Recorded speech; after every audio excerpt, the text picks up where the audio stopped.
Good morning, everybody. Ben and Woods, 97.3. The Fan. Pleasure to be here with you all this morning. Let's get our heads right for a Tuesday on a Tuesday. Feels like a Wednesday. Tired. Got here at 3:30 this morning. Did you? And I did. It's one of those. Why? One of those cycles of life, Paulie. They happen, right? The good, you ride the wave. The good, the bad, the ugly, whatever it may be. You just ride the wave, and you take what the day gives you. I'm Woodsy. That's Paul Reindl, executive producer of the program. Good morning, Paulie. Hey, how are you? Doing great. Benjamin Higgins. He is now officially in his 50s. How was your birthday? It was over after the show yesterday. That was pretty it. much. Yeah, it was a great birthday weekend celebration, but as soon as the show ended, life returned to normal very quickly. Always does. I had a Monday that I had to deal with plumbing emergencies, car emergencies, Costco, eating leftovers at home, and then going to bed. It wasn't necessarily like a birthday bonanza celebration on the actual day of the birthday. I had plenty of things going for me over the weekend. I felt good about my birthday, and I want to thank everybody, all the tier ones once again. I tried to at least like everybody. There was no way I could respond to everybody. I mean, trying to look at all the messages on Twitter and Instagram and everyone. I tried to at least like everyone that I saw, but it was I got so many that I still have work to do to get back to everyone. I responded to a lot of the Instagram messages for you with a heart. Thank you. Because I know that you don't go look at those. So I saw them. They were rolling in. I was just heart. Perfect. You're welcome. Again, just another thing that I've given you for your birthday. Just add it to the pile of gifts. A great gift. Thank you. You got your kid all squared away with his car. Yeah, there's something you had to chewed through the coolant line, apparently. Wasn't at least like a devastating problem, just a couple $100 to fix, but now we got to figure out what's chewing through things in our driveway. Yeah, who is chewing through neighbors, things? Perhaps, I don't know. Man, that is true. That's usually how it goes. You know, when your 50th also was on a Monday, you're like, how good could this really be at the end of the day? Like, how good could it really be? It's still a Monday. It's Monday. Yeah. I worked today. Like, you took time off your second job. What were your leftovers that you ate from the party? Yeah, dinner? we brought the party leftovers from Saturday and had tacos and nachos. It was nice. That was good. Paulie and I were absolutely in tears yesterday because after the show ended, we went into the production studio to record our promo, which is, hey, coming up on Tuesday, did the Padres do anything? And then Ben, the kickoff of the Aztec season. So we go in to record that. Paulie's getting some podcasts uploaded and getting dialed in, and Ben's phone rings. And I give Paulie the old elbow. And we should have run tape on it. We actually should have hit record. That's on us to not do it. We were right there. We were right there. All we had to do was hit record. And so when his phone rang and he answered it in our presence, I elbowed Paulie, like, all right, listen. And it was your son, Jack. And it was straight up like, hello? Yep. Oh, yeah. Just finishing up. Yep. Uh-huh. Yep. Sure. Uh-huh. Yeah. Sure. Okay. Yep. Yeah. I'll, 4 minutes. Yeah, for 4 or 5 minutes. Uh-huh. Sure. Uh-huh. Yeah. Pick you up. We'll go to Costco. All right. Sure. All right. Love you. Bye. It was quintessential Ben Higgins. And I'm like, we've got to get this on tape. It was like you were performing. Yes, it was like we have to get this on tape at some point so you guys can hear. I think the word, like, it's almost like he's panicked to get a phone because I think what you're afraid of too is like, hey, yeah, the guy called about the car. He also said I have 4 flat tires that need a new engine. Like, I think you want to get off the phone so you don't get any more bad news. I also don't want to be rude. That's and you guys rude. are in the room, and I don't want to have a big conversation and take forever when we're trying to get done and get our promo done. I don't believe I'm trying you. to move things along a little bit. No. I don't believe you because that's how you talk to me on the phone as well. It's just the most. Well, I'm talking to you. I probably don't want to be rude to someone else. So no, I'll get you in your car. Along. Sure. Yeah. I'm a little better in the car when I'm trapped and yeah. Okay. I have a little more time. It's a good question in here. Did Tony Gwynn Jr. text you happy birthday? No. Ooh. Just being honest. Got a nice one from Matt Scraby. That's nice. Last night after their show. Okay.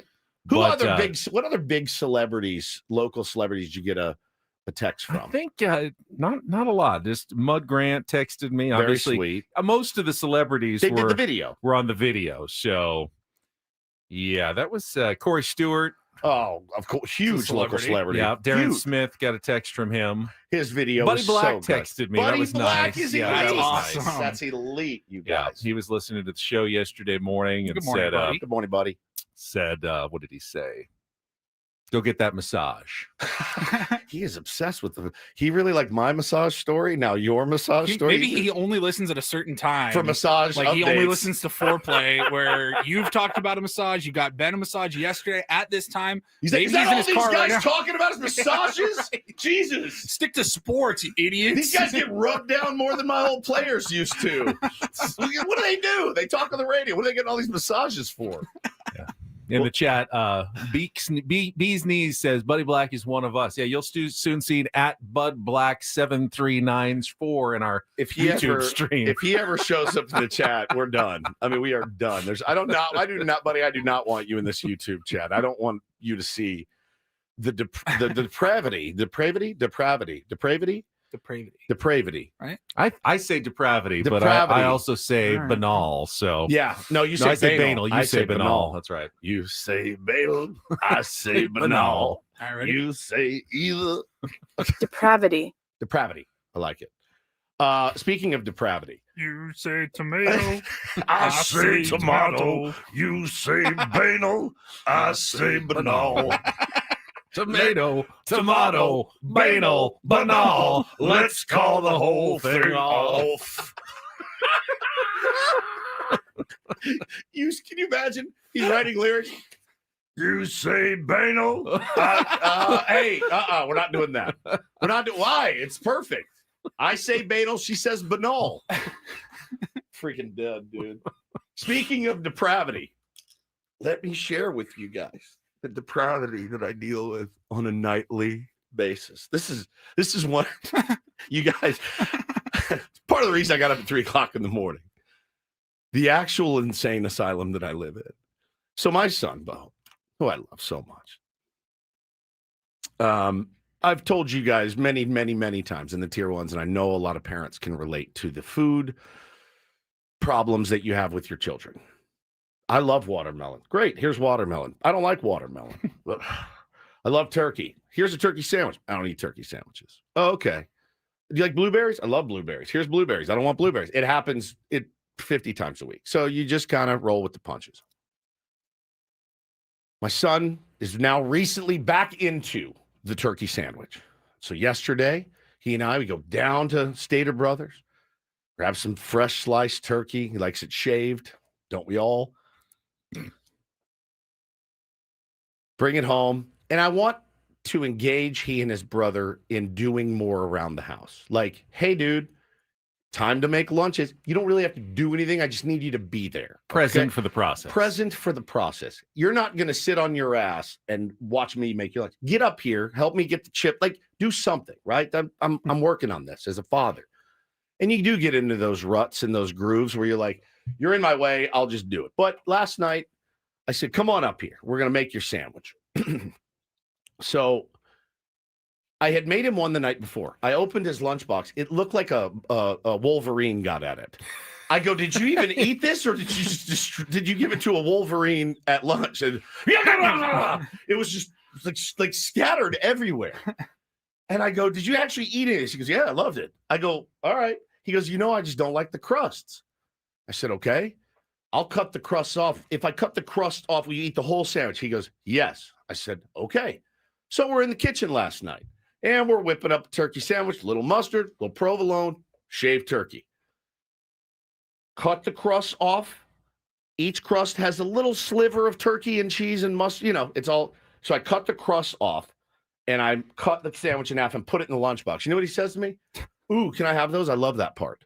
the extra crust. He likes the crust when they're I took a picture. Detached. Look at this. So I took a picture. He wanted that part. Yes. After asking you and watching you cut off. I don't like the crust. Cut them off. Now, can I eat Eat the them crusts. once you've cut them off? I looked at him. I go, you don't like the crust. He goes, no, I like this part. I go, what do you think that part is? He goes, the crust. I go, why won't you eat it on the sandwich? He goes, this is just different. I go, it's not. It's the same. I just cut it off the sandwich you saw me make. This is the level of insanity, you guys, that I'm dealing with. This is why my hair is turning white. What was that? Oh, That was That wild. was weird. Oh, It's still here. it's back. Like it's like the start of Independence Day when the aliens are coming down and What is I don't think anybody else interrupting all the can hear that. I feel like communication it's- around the planet. Yeah. I think it's only in our heads. Is it Okay. just in our heads? Well, so I looked at him as he proceeded to take those crusts and shovel them, and he ate every single one of those crusts. You see, you got a little mustard. You see, you got a little turkey on there. He goes, oh, I love this part. I go, what do you mean you love this part? I just cut these off for you, and now you eat them, but you won't eat them. I go, let's say you did the how you eat your sandwich like a rabid squirrel at school. I go, what part do you think's left over, dude? What does it look like? It looks like this. You just ate that. Just eat it in your lunch. Ben, I'm banging my head against the wall. People are insane about food. I've got a story to go with that. So last year, playing golf with my buddy Scott, his friend Michael comes along with us. And after the round, we go for some pizza. And Michael's our age, doesn't eat the crust on his pizza. And I go, why aren't you eating the crust on your pizza? He goes, I just don't like the crust on the pizza. And I go, it's it's perfectly done. People sometimes don't eat the crust. Sure. And I said to him, if I had brought you a basket full of crusts before the meal, warm crust, just put them in a basket, Just warm. you wouldn't be able to stop eating them. And he had to acknowledge, you are absolutely right. If they brought those pizza crusts on their own in a basket before the meal, with a ramekin of yeah, marinara. to dip in, you would eat every single one of them and ask for more. But because it was attached to the pizza, you no longer want to eat it, and you leave it there on your plate. And he goes, you're absolutely right. Ben, I'm losing my mind here, man. I'm losing my mind. The best part was when his eyes lit up as I and I took the sharpest knife I had. I got down to I got down to a very fine, I cut it perfectly so he'd get the most surface area of the sandwich that he could get. And I sliced it so finely, so delicately, all the way around the sandwich. The way his eyes lit up when that pile was sitting there, and he's like, ooh, can I have those? I go, what do you mean, can you have those? You're supposed to eat it on your sandwich. Are you insane? Insanity. I always call it, you guys remember the movie Stand By Me?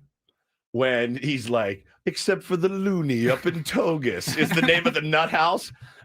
I'm like, this is Togus. I live in Togus. You guys are going to send me to Togus. Last night for dinner, it's one of the 3 things they will eat. I take some grass-fed ground. People are hearing that in the chat too. I'm skeeved out. I'm dude. working on it. What is it? I don't know what it is, but Sounds like somebody's sneaking out a fart. Behind the scenes, twice now in the last week, one of our engineers has texted me in the afternoon. I'm at home, and they go, "Hey, some of the other shows are complaining about a whistling sound. A theremin. Someone's playing a theremin. Like a theremin, yeah. Some sort of a sound in your headset. Have you ever heard that?" I was like, I have no idea what you're talking about. Like, I've been on for 4 hours each day. Like, haven't heard any of that. That must be the sound that they're talking about. It sounds like a theremin. Air coming out of a balloon, Elisa says, a little bit like that. Yeah, that was weird. Squeaky fart. It's weird. Different. I was just wondering, I think I may have been a weird kid because I never minded the crust. I wouldn't say I liked it. Like, I ate my sandwich. I didn't seek out the crust, but I ate the sandwich it was. I wouldn't eat the heel. But I saw kids like in elementary school when they pulled out their lunches, they would have the crust cut off. And I always thought, I'm like, that just seems like a little much. Like, what? You're like, easy. You're so soft. Does crust dude. really just have the crust? Is it a texture thing? Does it really have a taste? Not if you eat it after your dad cuts it off. There's clearly nothing wrong with it. But so anyway, I make last night. It's one of 3 things they'll eat together. I get the grass-fed ground beef. I brown it in a pan, a little salt, a little pepper. I then take a little bit of rice, put it on the bottom, ground beef on top. Then I take the ketchup, and I do 2 ketchup eyes and 1 mustard smiley face. That's their. It's just ground beef.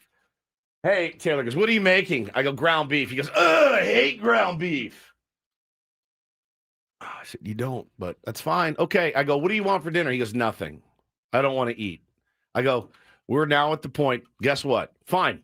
You're not eating. So I go to Bo.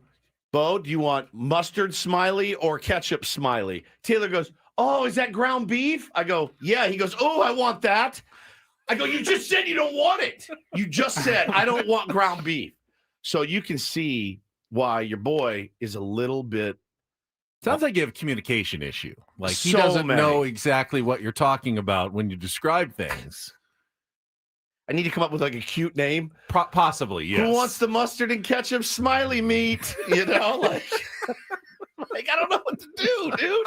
What would They're happen if nuts. you? I live in Togus. My house.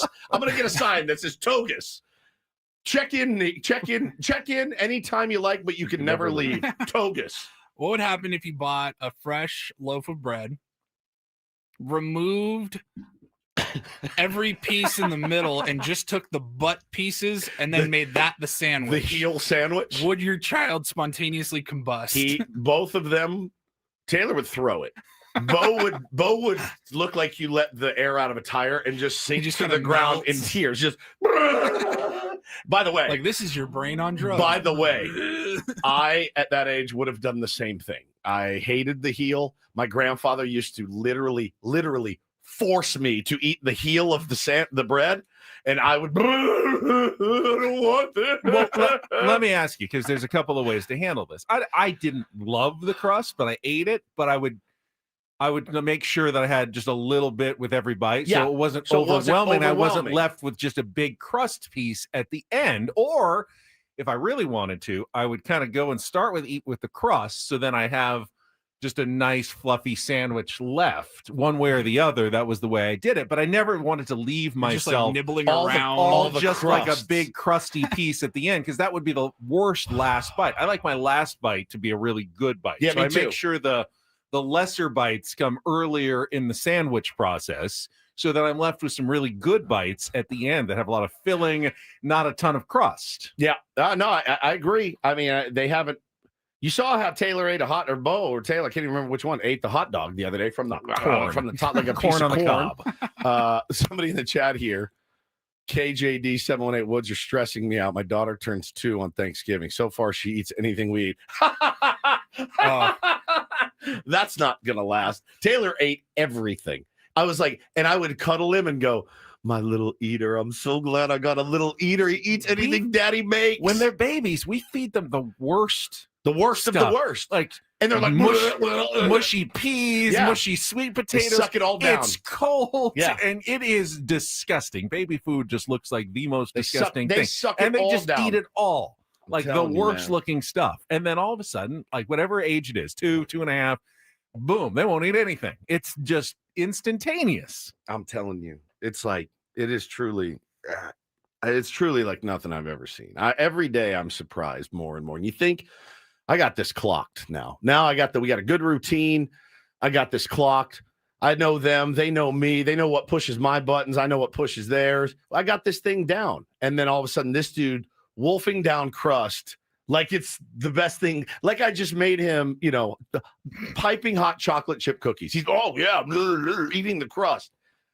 I got to take a picture of his Wolverine sandwich for you guys. You guys will lose your mind. You're like, what did you do? Did you just shred that with your hands? It looked like he rolled it around in his hands. Does the school make them take back what they don't eat? Because if I didn't like something when I took it to school, I'll just throw it away. It's like never see it again. They can throw it away. They can Yeah, throw they it away, can but he throw it doesn't. away. He puts it back in his lunchbox and brings it back I home. want to make sure that you saw that he did. Yeah.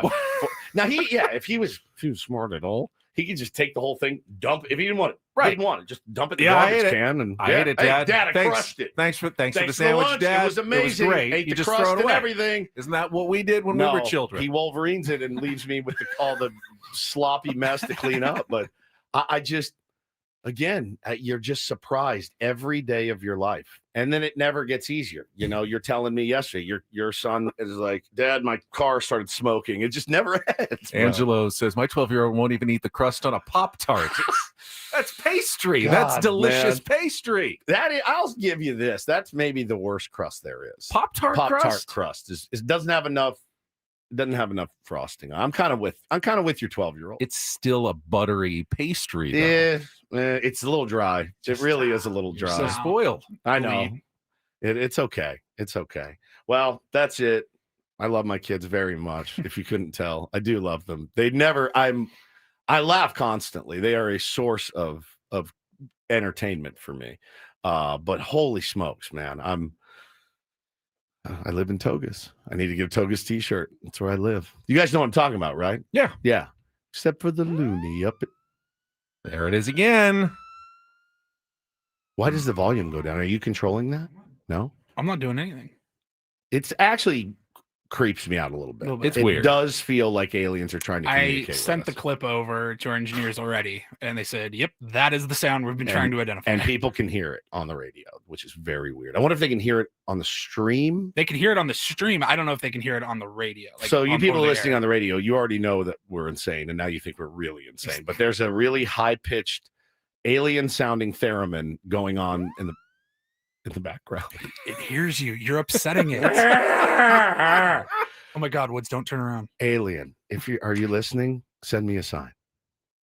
Can you go attack the Los Angeles Dodgers right now? Thank you. I will submit to you. I'm going to set the menu for the show if we are back. I just set the menu. Crust, ground beef, mustard, ketchup. Perhaps the alien wants us to talk about the Cowboys losing on Monday Night Football. I wasn't planning on spending too much time on that, but that was boring. We do have the start of college basketball season, including the legend himself, as we always do at the start of basketball season. Steve Fisher is going to be with us. We'll let you know when and where. When we come back, set the menu and get started. Talk about some Padres news as well. Some more opt-outs, opt-ins to contracts yesterday. Get you updated on all of that coming up next after our first check of traffic with Kelly Danick, Ben Woods, Paulie on a Tuesday morning on San Diego's #1 sports station, 97.3 The Fan. Gambling problem? Call 1-800-GAMBLER. GEGE 000-466. For a full list of games and rules, play at 7 Mile Casino. Visit 7milecasino.com. Might I recommend to our new visitors, head just 7 minutes from downtown and waltz in, and just you can 7 trillion miles from your home. But 7 minutes from downtown San Diego. You're gonna love the concept of California style blackjack. You're gonna love Pai Gow. You're probably gonna understand baccarat much quicker than we will. And Texas Hold'em. Don't know if you guys have the patience or time for it, but it can be a lot of fun. Oh, they come from faraway galaxies for the Kung Pao chicken at 7 Mile Casino on the 24/7 players menu. Check it out for yourself any time of day. Hey, it's Tuesday at 6:24. They're open. They got their tables open. You can order food right now if you're coming off the night shift. Yeah. I always like to remember there's nurses, people who work overnights that don't just necessarily want to go right home and go to bed. 7 Mile Casino is a great place to go hang out for a while before you kind of settle down for the day or whatever it is. Plus, the beautiful patio is open right now. You can look out onto San Diego Bay. It's just gorgeous and no long drive necessary out into the East County. Just hop on the 5, get off at E. You're on Bay Boulevard already. You're pulling into the parking lot and playing at 7 Mile Casino. Check it out today. It's just 7 minutes from downtown.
player, this is all yours.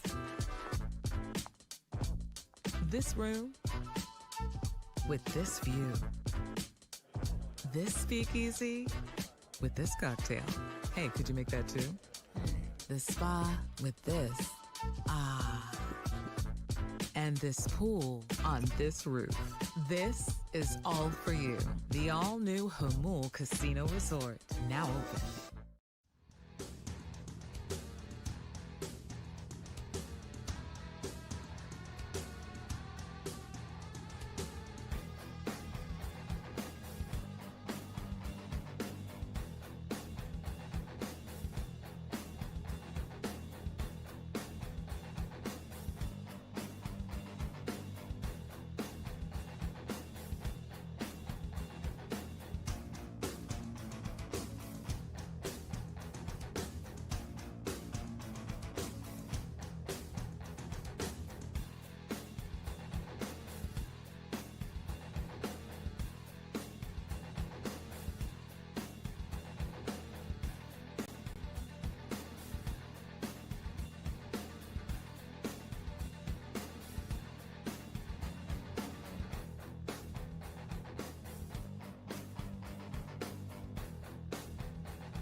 Neither.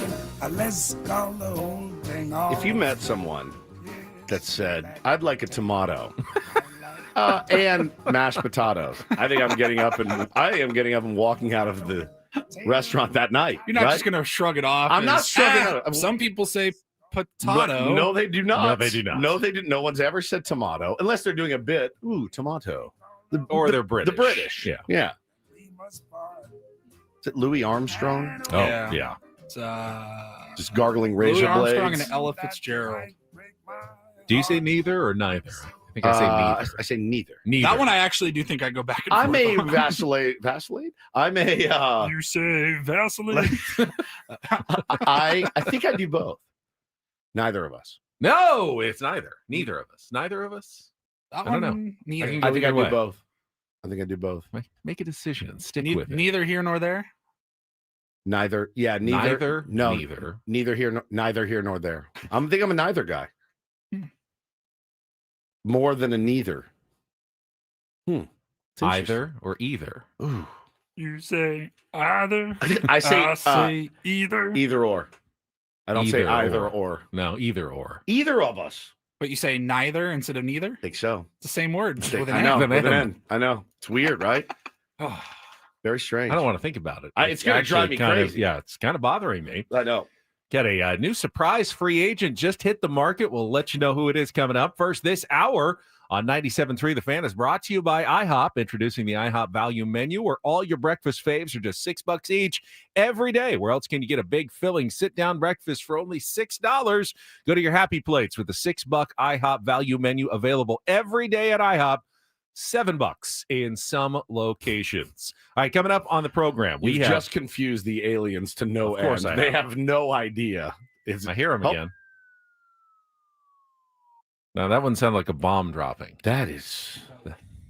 That was me. Oh, Paulie's now messing with us too. Oh, you sucker. Just don't mess with us, Please. because that was very legitimate. In It our was. first The segment. first two It were was. totally real. That Yeah. one, Totally that real. one was That was all right. totally That was real. me. Scared me. Steve Fisher, the legendary San Diego State basketball coach, the architect of one of the greatest turnarounds in sports history, of the probably worst college basketball program in America that has gotten all the way to the championship game now, always joins us to start the basketball season. He will be with us at 7:35 this morning. Can't wait to talk to Coach Fisher. Always. It's always just such a pleasurable conversation. We will have our Padres smorgasbord in the 8:35 hour with Robert Suarez opting out as expected. We'll talk about the bullpen and how the Padres may set it up, how the new manager, who we still don't know who that is, could set up and what he's got to work with going into next season. So some bullpen talk in our Padres smorgasbord. Plus, we've got our regular features like Take on Woods, Don't Do This, and the Riley Report. And don't forget, Biggest Fan coming up at 9 o'clock this morning, chance to qualify for the night in the Odyssey Suite. But let's check traffic, and then we can get into some of the other opt-outs and the news. The new free agent just hit the market, according to Jesse Rogers, about 30 minutes ago. That's coming up next on 97.3 The Fan. From the 855 Get Ross Traffic Center, protecting San Diego after accidents or injury, here's Kelly Danick. This game day traffic report is brought to you by Crystal Geyser, Alpine Spring Water. Well, good news. Westbound 905 has cleared that accident at the northbound 805 connector ramp, so speeds are improving there. And heading out of the South Bay, northbound 5 before H Street, reports of a stalled car in the center divide. Tow truck is still on scene of this solo vehicle accident. Woodside Avenue and Riverford Road in the Lakeside area. Apparently, this vehicle wound up in a ditch. So, yeah, with lots of activity going on there. What makes Crystal Geyser Alpine Spring Water different? They always bottle their Alpine Spring Water less than 1.5 miles from the spring source. And all of their bottles are made with 50% recycled plastic from their own recycling plants. Crystal Geyser, bottled at the spring source. I'm Kelly Danick with Ben and Woods, San Diego's #1 sports station, 97.3 The Fan. Saw the big names yesterday that opted out. None were surprises. Alex Bregman, Cody Bellinger, Edwin Diaz, all on the free agent market, none of which I'm expecting the Padres to pursue heavily in the offseason. Did see that Wandy Peralta opted in buddy. to another $4.65 million for next season. Didn't have a bad year last year, by the way. Had a pretty good year for the San Diego Padres in the bullpen. So I don't necessarily see that as bad news. It's not. Top 10, I think, at the end of the year in ground balls. Like, the guy can get you a grounder. I know it's not always the most pleasurable viewing experience, but at the end of the day, a lefty was throwing hard last year, man. He really was, and got the ground balls for us, got us out of some jams. I think was it $4 million?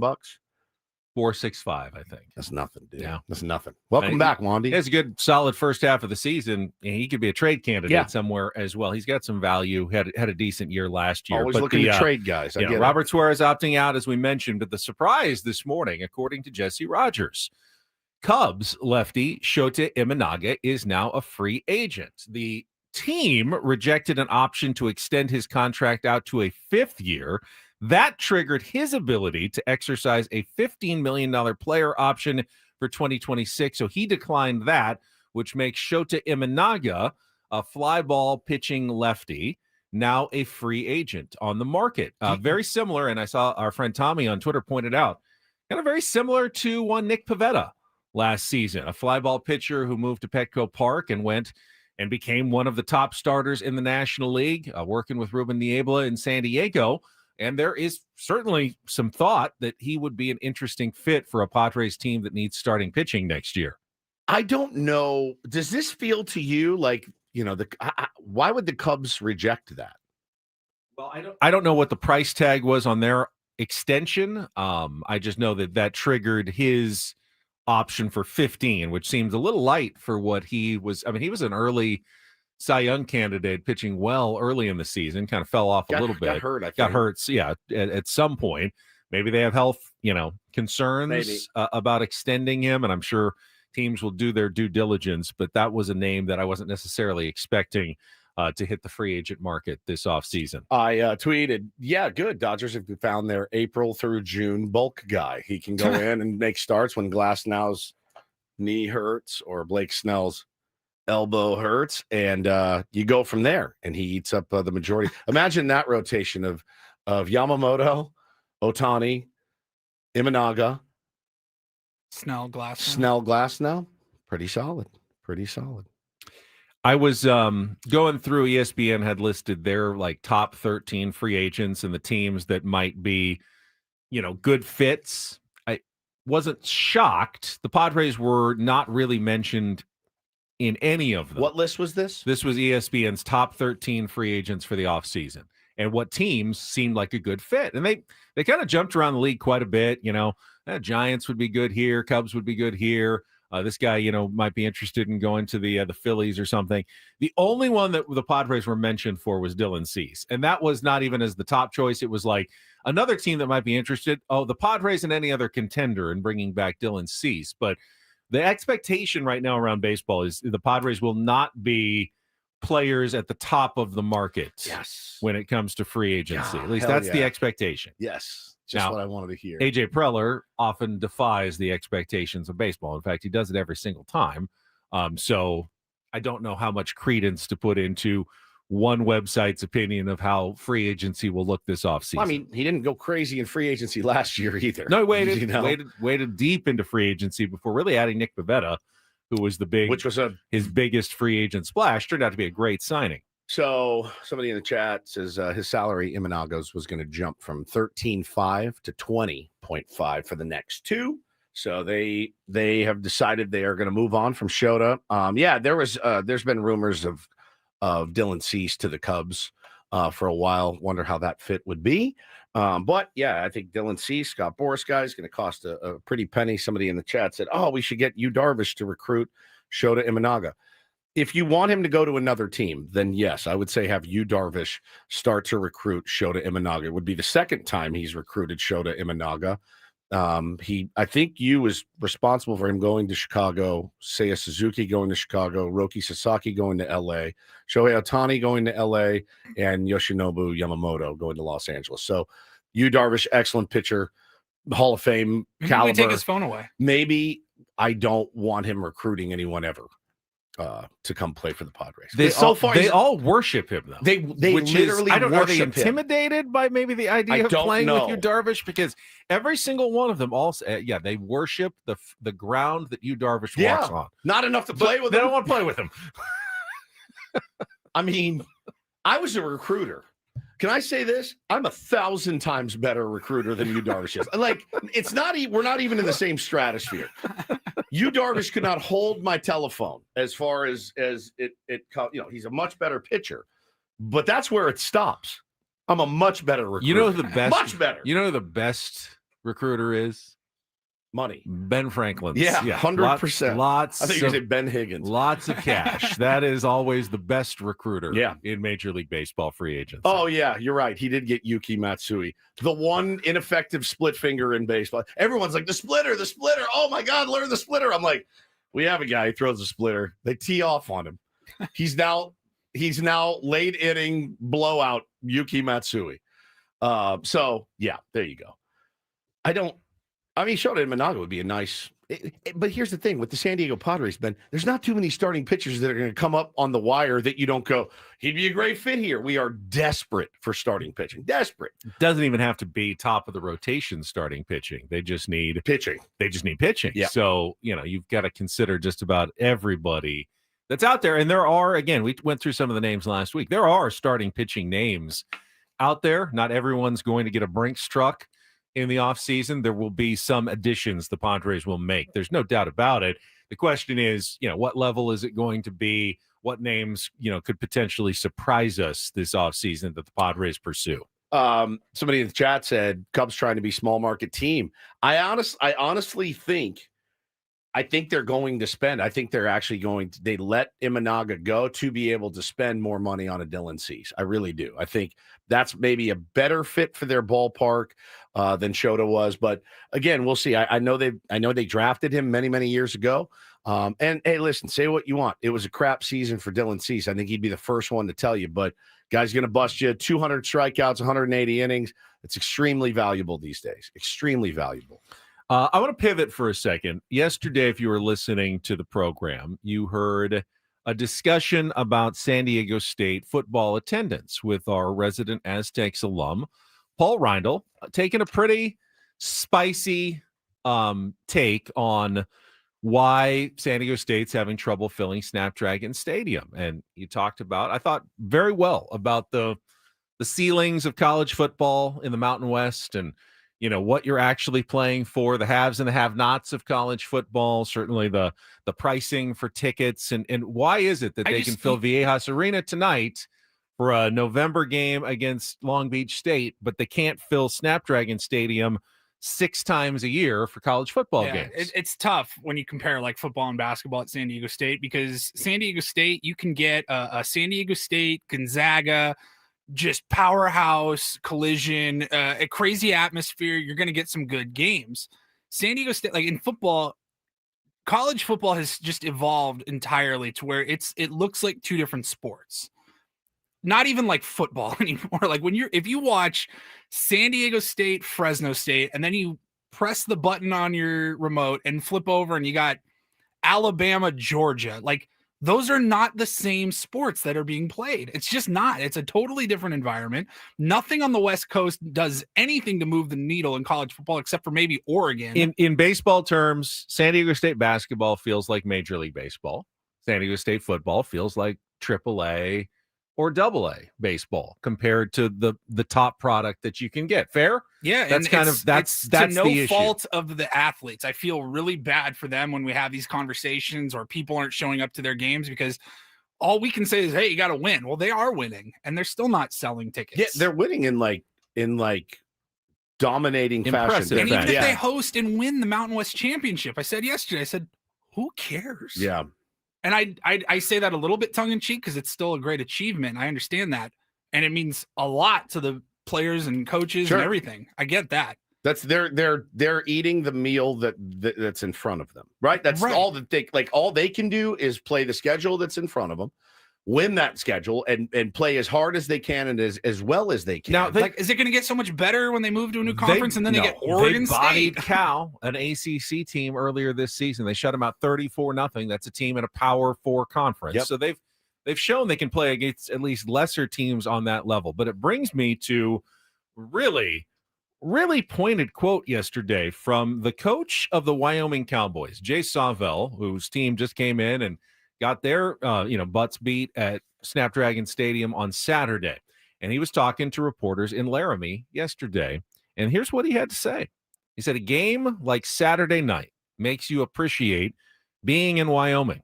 That's a beautiful stadium. They have a really good team. And they had a promotion the other night where you come dressed as an empty seat because there was nobody there. That showed as much as anything. There was nobody at that game. Ouch. It's the first time in history anyone has ever said, I'd rather be at Wyoming. He actually continues. Sean Lewis, great dude, really good coach. They got a very good football team. There was a minute I looked at the crowd right before kickoff, and I'm like, I feel bad for these guys. That's why I like coaching here in Wyoming. Now, again, I think somebody said the entire state of Wyoming is 600,000 people. The entire state.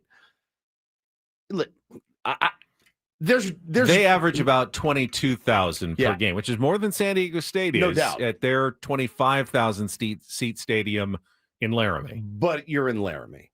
So it's kind of a bigger, we've got pro sports here. They have no pro sports in the entire state of Wyoming. Laramie, Wyoming football is probably it.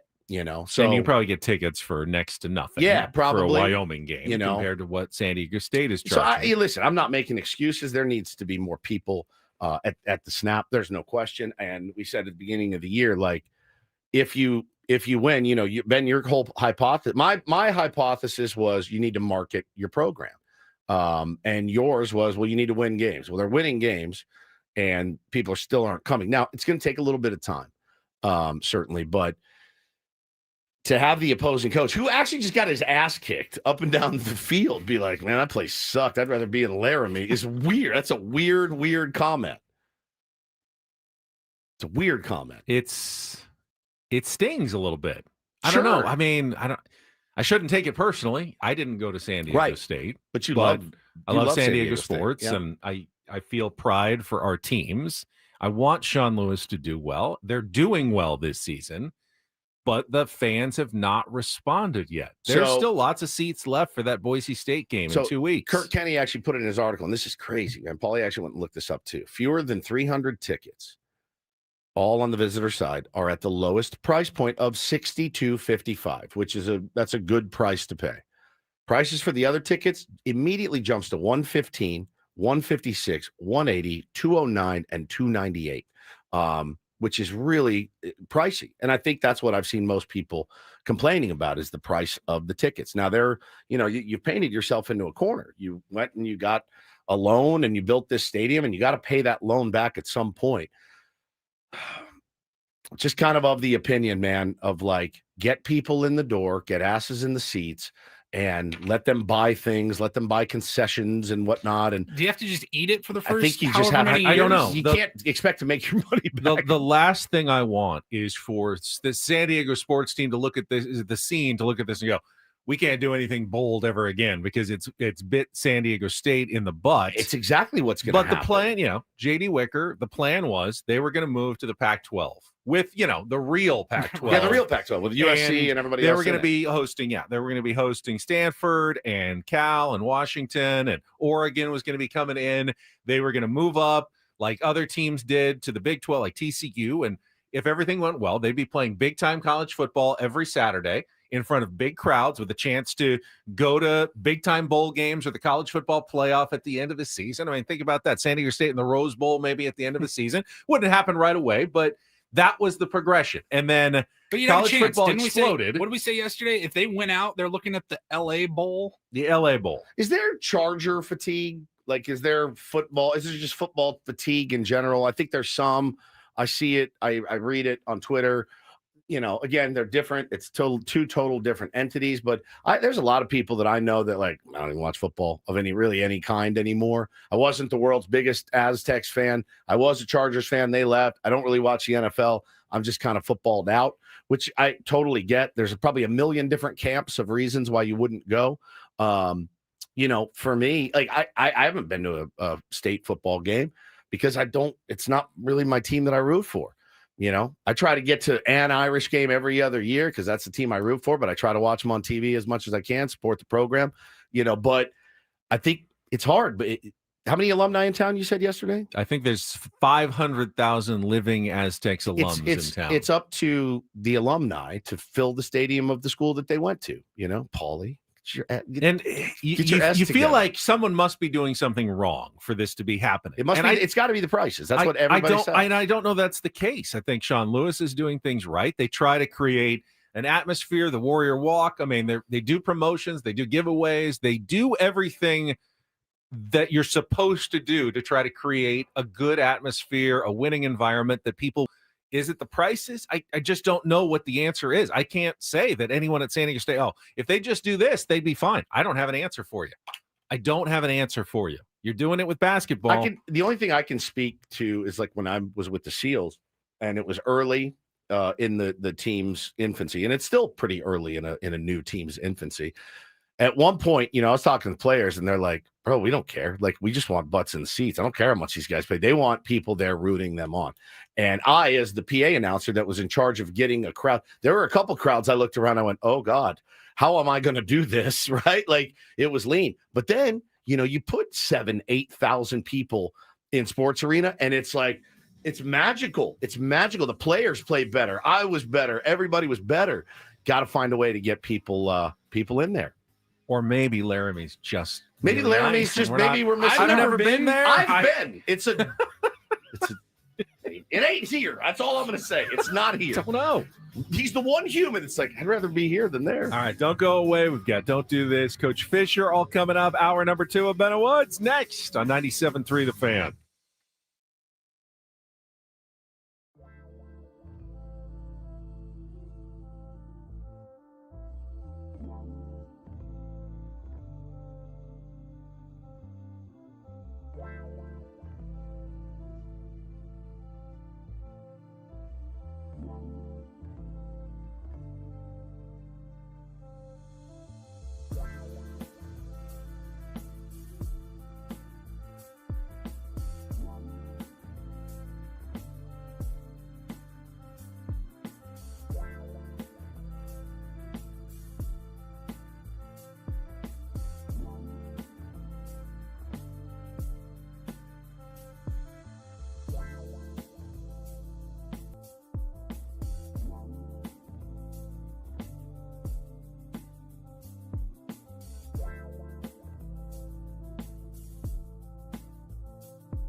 I haven't heard the aliens in a while, so maybe they're have moved on Theremin morning here to on LA. 97.3 The Fan. Maybe they moved up to LA. Oh, don't That's do it, Paulie's Paulie. doing it. God, Now he's recorded he's it. gonna get me every And he time. He can throw it in there anytime he wants. He can jack up the volume a little bit. Yeah. No. All right. Let's see. We've got the awards season has started. We just saw the advertisement on our television. The GM meetings for Major League Baseball are next week in Las Vegas. What do the GM meetings entail? It's a lot mostly of drinking and carousing in Las Vegas. I think it's Spearmint Rhino. Mostly like you start to kind of get a sense of what all your colleagues are looking for. Couldn't that just be on an email? And Like a that's Zoom? or a text sets up then the big action at the winter meetings, which sometimes doesn't happen either. But right. The winter meetings coming up in Florida, I believe. Yes. In Orlando in December. Sammy Levitt will be there covering them for Sammy us. down to Florida. I love it. Going down to Florida. But the GM meetings conclude with the MLB awards presentation at the Cosmo. I believe Mookie Betts is hosting. And they announced the finalists for all the awards. Give you want to go through them quickly? Sure. Rookie of the Year, American League finalists: Nick Kurtz of the A's, Roman Anthony of the Red Sox, Jacob Wilson, also of the A's. Wilson or Kurtz? It's got to be. The numbers would say Kurtz. 5.4 B WAR, over 1,000 OPS, 36 home runs, 86 runs batted in, and he did it in a not full season. I mean, Roman Anthony was good, but not that good. 36 bombs. Yeah, I think that one's pretty easy. NL, Jackie Robinson, Rookie of the Year. Drake Baldwin, catcher for the Braves. Okay. Caleb Durbin, third baseman for the Brewers. Cade Horton, right-handed pitcher for the Cubs. And if you look at the numbers, we probably would have lost in 2 if Cade Horton was there. That's true. He didn't get to pitch in the postseason, was hurt. Drake Baldwin, though, seems like he's got the best numbers. Not as convincing as in the American League with Nick Kurtz, but Baldwin's was really solid catcher as a rookie for the Braves. Cool. AL Manager of the Year nominees: John Schneider of the Blue Jays, Stephen Vogt of the Guardians, Dan Wilson of the Mariners. That's 3 really good choices right there. Now, again, these are regular season. These are all voted on at the end of the regular season. Correct. So nothing that happened in the playoffs. I've already seen Dodger fans tweeting, "We should be Dave Roberts." It's regular season. He had a gazillion-dollar pay. Put him on the Reds and see how many games he wins. Relax. He won like 25 games less than most people Yeah. expected in the regular season. Oddly enough, though, I there's a little part of me that would agree with that. What do you I mean? was texting you. I think it's BS that postseason doesn't go into account for. But then you just have to year-long give it to the awards. But then you give World it to Series the- winning manager You every year. probably should. Well, then he was the best manager. Then there's no point. Then it's like, okay, then the World So Series. then just the World Series winning manager Like, wins the manager Hang of on, the year. every year. Here's the reason. Because I texted you guys when this happened a few weeks ago. We were talking about it. My point is they how do don't you know watch- that it's regular season. How do you watch the playoffs this year and watch what Cal Raleigh did for the Mariners? And they've been neck and neck, him and Aaron Judge, neck and neck. Nobody knows who it's going to be MVP. Aaron Judge is in Cancun. Cal Raleigh's hitting game-winning, game-tying home runs in the ALCS. That's your MVP. Yeah, but Judge had a better regular season. It's a regular season award. They do postseason awards. Now they don't do. Kind of. They don't do postseason manager of the year, but that Right. would It's be 50-50. Here we go. They don't do postseason Cy Young, Yeah, postseason Yamamoto. postseason Rookie of the Year. Right.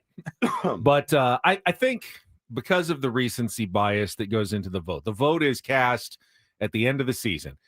John Schneider won the most games. Dan Wilson did an amazing job with the Mariners, but Stephen Vogt brought the Guardians back from like the biggest deficit ever late in the season to win a division.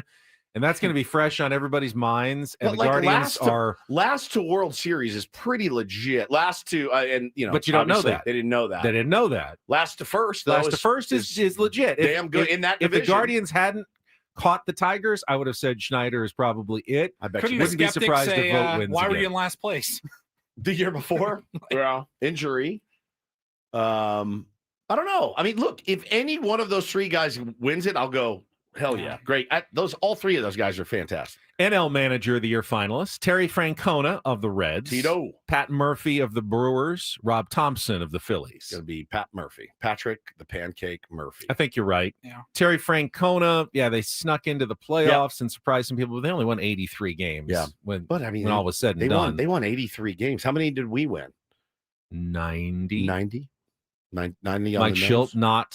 not one of the nominated. finalists. Could have been close, Yeah. but did not get in the top 3. I I like think what Pat Carl- Murphy, without a doubt, to me, regular season, 97 wins, No most wins in doubt, baseball. dude. With that So good. payroll, that team, as they keep losing players and getting better, I think you have to give it to Pat Murphy. No question. I like what Carl says in the chat. He said these awards should be given at the end of the regular season. Just get the argument out of the way. Who Just deserves it? give it Postseason, to 'em. regular. Just do it right after the Well, regular again, season. they're voted on at the end of the regular Well, season. just announce them then. Then we don't. Nobody has to debate. You could. I mean, football does their awards. I believe they give them out long before the Super Bowl. They don't Yeah, win probably till smart. I think it's they do theirs the week before the Super Bowl. It's that Is dead that- week. Cap. In the dead week, baseball likes to really stretch. Yeah. They do. Stretch. Something to keep everybody So talking you tell me about. they a little voted baseball. in like September. They're going to announce the awards mid-November. Correct. That's a little ridiculous. That takes Correct. a long time to count all those votes, Paulie. Oh. AL Cy Young finalists: Hunter Brown of the Astros, Garrett Crochet of the Red Sox, and Tarek Skubal of the Woo! Tigers. All had, I mean, when you look at the numbers, remarkable seasons. Remarkable seasons. I think Skubal's going to win it again, but Crochet had It's 255 strikeouts, over 200 innings. His B-WAR was only 0.3 behind Skubal. I mean, you can make a good argument for Crochet. Hunter Brown was really, really good, but Skubal is the best pitcher in baseball, Yeah. right? Yeah. NL Cy Young finalists: Christopher Sanchez of the Phillies, Paul Skeens of the Pirates, and Yoshinobu Yamamoto of the I Dodgers. love Paul Skeens. You know who I'm voting for? You know who had the highest B-WAR, though? Who? Sanchez. 8, He's so good. compared to 7.6 for Skeens. Free agent. 212 strikeouts for Sanchez, 216 for Skeens. Skeens had the best ERA, though, 1.97 of the group, and that probably carries the day along with just the general Skeens hype. Now, again, Now you include the playoffs. Yoshinobu Yamamoto is, for my money, he's the best pitcher in baseball. He's the best pitcher. I would take him over any guy that you've listed, including Skubal and Crochet. Yoshinobu Yamamoto he's the best pitcher in baseball. Will Paul Skeens ever pitch in a playoff game for the Pirates? For the Pirates, no, but he will pitch Eventually, in he'll many, be on another team. He'll pitch in many playoff games, either for the New York Yankees or the Los Angeles Dodgers, potentially the New York Mets. All right, AL MVP finalists: Aaron Judge of the Yankees, Cal Raleigh of the Mariners, and Jose Ramirez, phenomenal player for the Guardians, so who good. won't win. It'll come down to one of the first two, and it's really the impossible debate of award season. They did the players vote. It was last week. I think they did the players awards where the players vote, and they gave it to Cal. So it could be a little judge fatigue, which happens. Like everybody, it's going to happen. You're going to get, and in fact, Schwarber was picked over Ohtani by the players as well. Again, there's going to be fatigue, Dodger fans. If I were you guys, I wouldn't get too upset. I would take my World Series chip and not really worry about. But I think Shohei's going to win the MVP. I haven't decided on Cal Raleigh or Aaron Judge. I think Judge's numbers are better. I mean, quite a bit better when it comes to, like, his B-WAR was 9.7. Raleigh's was 7.3. His OPS 1,144. Raleigh's was 948, which is great. That's 200 points behind Judge. Crazy. Think about the difference between 200 points. The difference between 200 points is Jose Iglesias or Manny Machado. Right. So you're comparing Jose Iglesias to Manny Machado when it comes to OPS and on the going, two players. I don't know, and going, who should I give it I to? don't know. Jose Iglesias He did catch. I He mean, did switch hit. Like, I get it. But I think Judge is probably the MVP. Freddie Fermin compared to me. Oh, Freddie Fermin caught, though. It's like you can't even compare the two players 200 points in some is a ways. lot. You're kind of reaching. I No, think, it's a like little bit. I'm not. Iglesias had a 592. Yeah, but you're acting Manny like he was- didn't hit 63 home runs or Well, whatever. but Judge he hit 60. Judge hit 53. I mean, it's Right. not like Judge. I'm just hit saying, Freddie 4 Fermin home hit runs. 60 home runs. I don't really give a crap if he's Well, 200 points behind Machado. In OPS, you do. If, You if you're wouldn't- going for. you wouldn't be if you hit that many home runs. That's just how phenomenally good Aaron Judge's season was. Yeah. It's just crazy. Again, same thing. If they gave it to Jose Ramirez, I'd be elated. I love that guy. Yeah. That's those three guys for me. No losers. You could go, hey, we're going to do the first try MVP of the in baseball history, and I'd go, makes sense to me. They're all elite. And then in the NL, obviously Shohei Ohtani, Kyle Schwarber, the Phillies, Juan Soto of the Mets were the three finalists.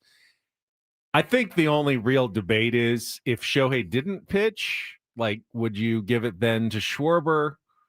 Schwarber's B-WAR was only 4.7. He had a 928 OPS. Ohtani's OPS almost 100 points higher at It's Shohei, 1,014. dude. It's Shohei. 55 homers, 56 to Schwarber. I mean, 1 homer difference there. But when you then throw in the fact that, he ended up throwing almost 50 innings with a 2.87 ERA and 62 strikeouts at the end of the regular season, it's Shohei Ohtani. I just don't see anyone else And winning that award. And it will always be Shohei Ohtani as long as he We does say both. that like Michael Jordan didn't win it every year. Yeah, true. And I don't know why. That's true. Like, But, how did Michael Jordan not win 10 straight MVPs like in his prime? yeah, the fatigue. Was anybody really better than him? No. Fatigue. Remember the Karl Malone one? Oh, okay. Karl Malone. All right. See how that How goes. how good does someone else have to be to overcome the built-in advantage that Right. Ohtani has, though? I mean, I they have to agree with be- you. If an They have to be NL Willie player has Mays, an dude. historic season, there will be some Shohei fatigue, and they will want to give it to Correct. the Put other it this way, guy. but You not have a to have a DH. historic season. If You it can't- was an MLB award, not National League, American League, or whatever, everybody's in, like, to Ooh. Judge or Ohtani, Raleigh. Judge, or Raleigh. It's If you had still to pick- Ohtani. Still Ohtani. He pitched. Judge had was 2 higher in WAR and 100 points higher in OPS. Wow. Than it is- Ohtani. Maybe it is Judge. Don't they do that in the NFL? They just do one MVP. Yeah. That would be an interesting debate Yeah. between those The three. league MVP. The overall league MVP. All right. Is that it? That is the awards. All right. Season Not nominees. one Padre nominated for anything. No. Super cool. When do platinum gloves go Friday. down? Friday. Friday. And how many of those do they do? One. One for each position? One total for per the whole league. I think one for baseball. Not American Not- League. I don't National even League. think it's American National. I think Really? it's one platinum glove winner. I could be wrong about that. We'll do a little research during the break here I'll do it right now. and confirm. But I thought it was They do American and National. Okay, so one So for each one league. each. Okay. Last year, your winners were Cal Raleigh and Bryce Terang. That's sick, dude. It'll be Toddy for sure. Has to be there were other really good metrically defensive players in the National League. Not like Nolan that. Arenado won 6 in a row. 6 platinums. God Yeah. bless, dude. 2017 all the way to 2022. Man, God. pretty good. I know there's a fan vote component to it, which always kind of That makes me kind of nervous. bums me out. Yeah. But I don't think it's all of it. That may just be like, one element Manny Machado won one in 2013. Yep. Forgot that. with the Orioles. Yeah. All right, we got Don't Do This is coming up next. One day into the college basketball season, you already have an immensely embarrassing loss in the Mountain West. Oh, and a if you missed it last night. beautiful touching win as well for Do This. That is coming up next after a check of traffic. More Ben and Woods on the way on San Diego's #1 sports station, 97.3 The Fan. Quickly, gang, let me tell you about, as I do every single day, about QC Kinetics. Many years ago, I will remember it forever. I went to swing a T-ball bat with my son Bo, who at the time was like 4 years old, and I dropped it immediately. And I went, "Oh no, there's something seriously wrong with my wrists." And I was panicked. I was getting all sorts of different braces and taping them. Paulie knows and Ben knows. We played golf together. I would be in excruciating pain, and it was not the road I wanted to travel down. Did not want to have to go get surgery. So it timed out perfectly. They asked me if I wanted to investigate this company, QC Kinetics. Went in, got the treatments, and my life is literally just through the roof since. Lifted heavier weights than I ever have in my entire life, playing baseball at a high level still, and having a blast doing it with no pain. QC Kinetics is great, using natural healing factors that help restore and repair damaged tissue, reduce inflammation, which is key, and relieve pain at its source. Go in there and meet with Dr. Jackson and his crew. They will take good care of you if you have joint pain. And again, I've been telling you, doing something really cool right now for Veterans Day. They're giving back to our heroes. Veterans will get $500 off their treatment. And for every non-veteran who starts care, like, if Ben went in to start care, they're going to donate $500 to the Wounded Warrior Project. It's a great time to book your free consultation. So call QC Kinetics today, 619-614-PAIN, 619-614-PAIN. Once again, QC Kinetics at 619-614-PAIN.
Hey, player, this is all yours. This room with this view. This speakeasy with this cocktail. Hey, could you make that too? The spa with this. Ah. And this pool on this roof. This is all for you. The all-new Hamul Casino Resort, now open.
Steve Fisher coming up at the bottom of the hour. Don't forget, all guests appear on the David P. Shapiro fan hotline. David P. Shapiro, criminal defense attorneys, helping good people regain control of their future when charged with a crime. Since 2010, visit davidpshapirolaw.com. First, though, it's time for DDT, and that is brought to you by Trust and Will. Don't leave your entire estate, house, kids, and life savings up to chance if and when you die. do. Set up a Trust or Will online at trustandwill.com. This is a lot more affordable than you think. Visit trustandwill.com for more info. All right, sponsor reads done. DDT commences. Woodsy? I will get us started. Ben, have you ever run from the police? You're getting pulled over. You say, Well, running in a car Dang and it. running is different. I've done you've neither. never run. But I know friends who, like, you know, were like at the beach party and they and may then have ran. had a beverage they shouldn't have had, and they saw the cops coming, and they all dropped just drop it and just run.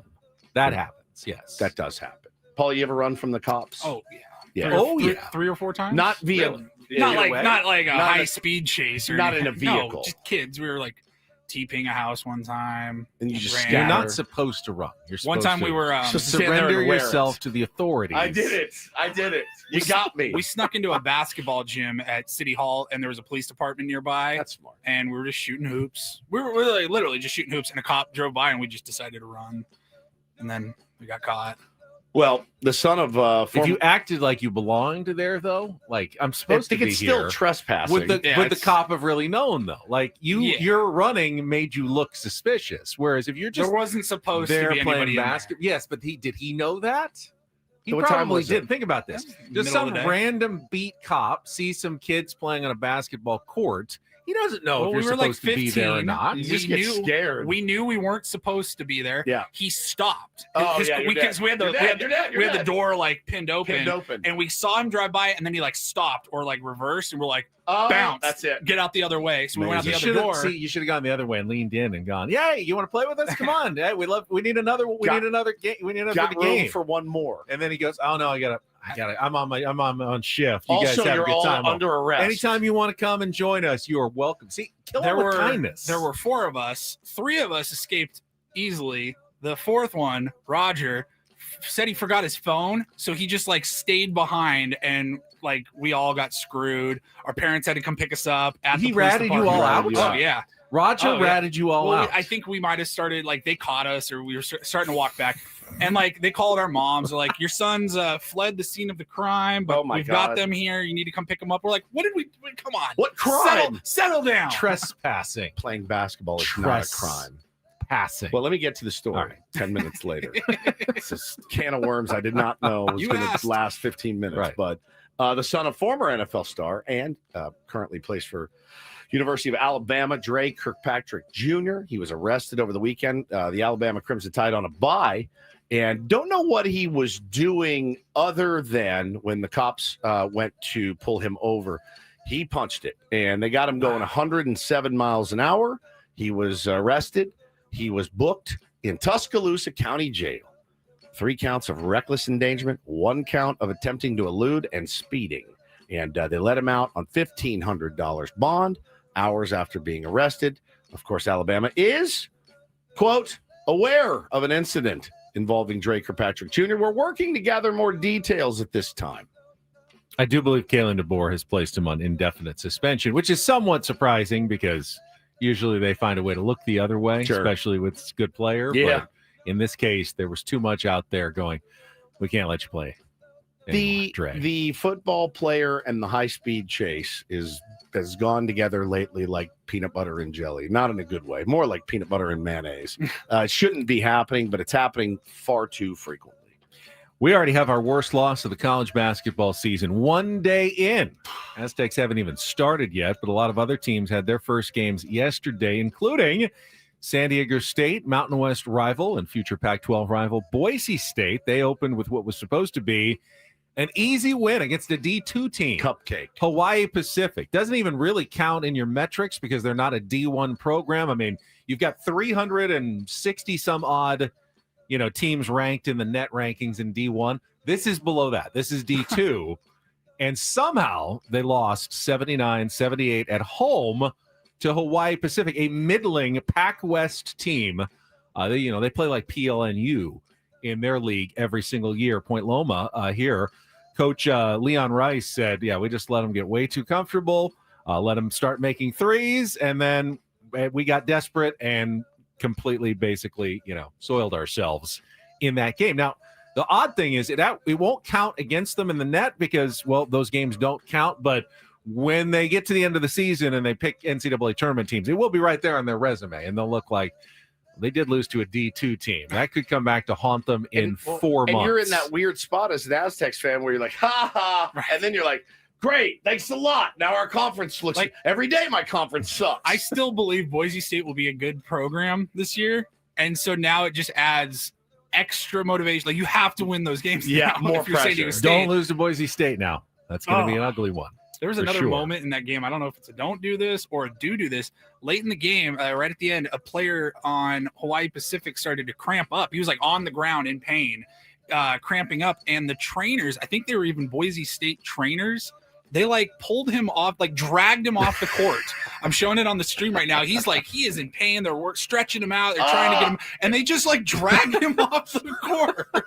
Oh my God, they did. They dragged him off. I don't know if D2 teams from Hawaii get to travel with their own trainers every day, so Wow. you just got to rely on the home team's trainers. Like one of the team dads is there. Like, all right, we got to get this last play on. Come on. By the way, biggest game yesterday, Arizona knocked off the defending champs, number 3 Florida, a 93-87. Of course, the Aztecs will play the Wildcats in a neutral site game, kind of neutral, in Phoenix next month. I believe it's December 20th, which, that could be a top 10, top 5 team at that point, which will be another resume builder for San Diego State. And how about a little self-serving do this? DD mega do.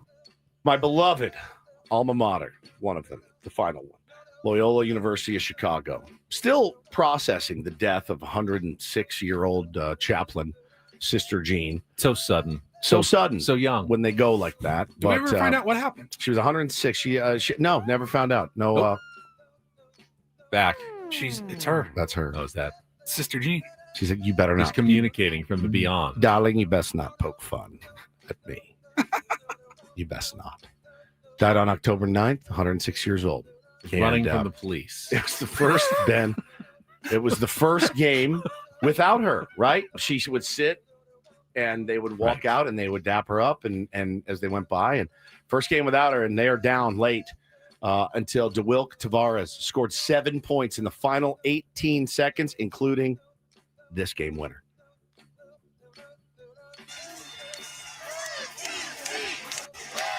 Come on. Goes into Tavares for the win. Dub. It's good. And the Loyola Ramblers take down Cleveland State. Cleveland State. 91-88. I'll give you $20 if you can name their mascot. The Cleveland State.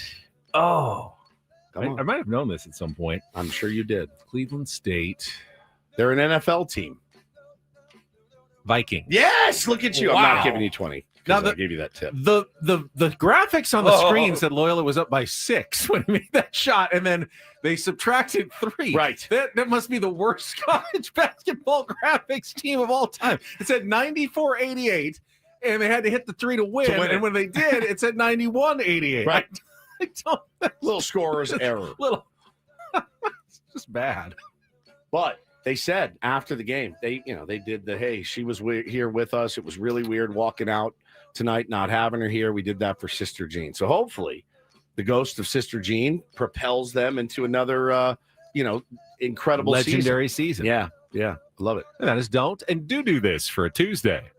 That was Don't Do This with Ben and Woods on 97.3 The Fan. All right, speaking of college basketball, when we come back, a Ben and Woods tradition to start the San Diego State season. Steve Fisher, the architect of the program and San Diego legend and college basketball icon, will join us when we return on San Diego's #1 sports station, 97.3 The Fan. First, though, I get to tell you about SD Fat Loss. It was the way I lost 40 pounds in 60 days. I did it about 2.5 years ago. Got on the scale again this morning. I've kept all the weight off for over 2 years because SDFatLoss.com sets you up with a sustainable program that's based on real food, stuff you eat on a regular basis from the grocery store. You're not buying any shakes or bars. You're not buying any meals from them. You're preparing your own food, doing it simply. You will get coached on, what to eat, when to eat, how much to eat. You're not counting points or calories, though. It's just kind of portion sizes, and you get through it. You lose the weight fast, up to a pound of fat per day and 10 to 20% of your body weight in just 60 days. And if you start the program now, get your free consultation at SDFatLoss.com. You can lose up to 20% of your body weight before the new year, or at least like by December or January 4th. Got to get my months right. But by the time the New Year's rolls around, you'll already be a new you, thanks to SDFatLoss.com. My colleagues have went through the journey. I did it. You can do it as well. So get your free consultation, SDFatLoss.com. No injections, no exercise necessary to lose the weight. Do it today. SDFatLoss.com. Results may vary.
Hey, player, this is all yours. This room with this view. This speakeasy with this cocktail. Hey, could you make that too? This spa with this. Ah. And this pool on this roof. This is all for you. The all-new Hamul Casino Resort, now open.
Coming up first this hour on 97.3 The Fan is brought to you by Staples. Have an easy holiday only at Staples. Save on custom cards and custom wrapping paper. Great gifts plus shipping supplies and services.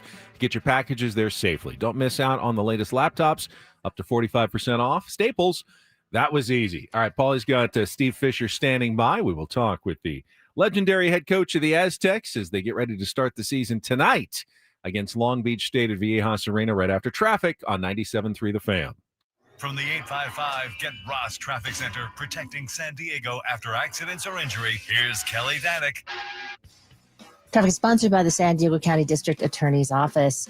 Got a few problems here. Let's start with the North County. A crash on the coastline, South 5, just past the Aliso Creek Rest area. Vehicle over the side, over the right shoulder. Southbound 15 before Center City Parkway. 3-vehicle accident in the center divide. Also, northbound 15 at Claremont Mesa Boulevard. An accident in the clearing stage in the center divide. Workers' comp fraud costs us all. Fake claims and premium scams drain $34 billion a year. That means nearly $1,000 more per worker and higher prices for everyone. Workers' comp fraud hurts us all. See it, report it, stop it. Learn more at SanDiegoDA.com. I'm Kelly Danick with Ben and Wood, San Diego's #1 sports station, 97.3 Fan.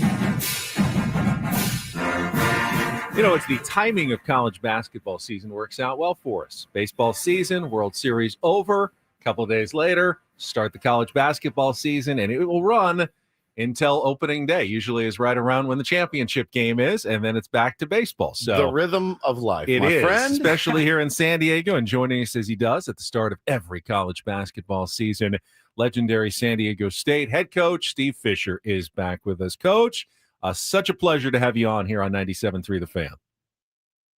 Gentlemen, I'm honored to be a part of your show. I feel a part of it listening to you with regularity. It's always our favorite tradition, Coach. Number one, first and foremost, how are you doing? How is everything going for you? The Fisher family is doing quite well. We're all doing great. Looking forward to another basketball season. Watching a little grandson grow up, and he'll turn 12 on December the 14th. So we're enjoying life. Mark turns 47 on the 11th, so we got birthdays to celebrate and a season to look forward to, and just thankful for every day. That is so great. Let's start by wrapping up last year. Obviously, disappointing end in the first four against North Carolina. Ugly loss. A lot of time to kind of just sit on that one before the start of next season. What was your thoughts on kind of how last season went for the team? You know, expectations are high. They're always high, and that's good. But I think we cannot overlook the fact that we were in the tournament. It didn't end the way we wanted it to. It was a tough loss to North Carolina, who was significantly better than their record indicated. But it was a good season. It was a season that There were a lot of high points. Injuries played a role in some of the things that happened to us. But I think we had a wonderful year. And, you know, when you have a program, which we now have, and we're very proud of it, expectations, you have a bar, and the tournament is the bar. We expect to be in the tournament. And that's not easy to make that tournament, but that is our goal. So that will be our goal again. And, you know, when you make the tournament, anything can happen. One and done, anything happens. Talking to the great Steve Fisher here on Ben and Woods this morning. And yeah, you talk about expectations. And, you know, if you read through any of the preseason previews, and I know, you don't put a lot of stock in that. You want to be in the gym, Coach Dutcher, you know, with his guys, and they're healthy right now, mostly. But he's got a lot of talent, right? And we always talk about having to manage that talent to make sure that everyone is pulling on the same rope for the ultimate goal, and that is, you know, to win the whole thing. What do you think the biggest challenge is going to be for Coach Dutch this season? You hit it on the head, Woodsy. It's we've got a lot of players. We have 3 transfers that are coming from other colleges, 2 freshmen, and basically a new player, even though he's been here 3 years, and Reese Waters, who did not play at all last year. So we have 6 new players that did not play last year that are all expecting to play. And then we have another 6 that were all here last year that played a lot that are all expecting to play. So that will be the key. How well do the coaches manage? How well do the players manage? And the priority for all of us should be winning. What can I do to help the team win? And we have a thought of the day. And one of our thoughts was, when the team wins, everybody's boat rises. Yep. And that's everybody. So we're looking forward to the team. And that's we had 2 signs in the locker room. One is the team, the team, the team. And when you play for the team, good things happen. When you look up at the scoreboard, when you come out and say, well, you know, add the minutes that you were in, and, you know, that's not a healthy look, but that's there everywhere across the country. So you have to manage that. And that will be the key for Coach Dutcher, who's done it for a long time and has been able to do it, and our staff, and also the challenge for our players to do the same thing. You made the comment, pull the rope in the same direction, and you have to play for the team. And a lot of the players will give to get. There are going to be a lot of guys that play less minutes this year than did last year, but that's part of the process. When you have a lot of good players, that's what happens. And if you stay with the theme, find a way to be successful, then good things will happen for everyone. Coach, can you come talk to my T-ball team on Sunday at like 2:30? Because they're not really, they're more me guys right now at 4 years old than team guys. And I'm trying to impart that wisdom to them, and they're just not getting it. Everybody wants to play first base, yet nobody can catch the ball. So I'm having a difficult time managing. Well, just as long as you don't have half of them sitting in the outfield picking on the grass, you'll be okay. Yeah, we don't allow that. All right, so we've made some progress. Coach, there you go. I was trying to remember when we covered baseball, professional baseball. You've got Manny Machado, and yeah, sometimes he has a little better season, sometimes he has a little worse season, but he's already a pro. He's a finished product. In college sports, you often see big leaps from guys from one year to the next, and I was wondering, do you have anyone in mind that we, saw in the program last year that you expect to take that big jump as we've often seen? That guy was Miles Heide. I thought he improved dramatically from the start of the year. There's always a lot of players, but they'll show up. And Jaden Ledee was like, oh yeah, it was kind of a good 6th man. And all of a sudden he's a player of the year candidate the next year when he comes back. So we see that often in college sports, especially with the Aztecs. I think that's accurate, and everybody will be watching for that.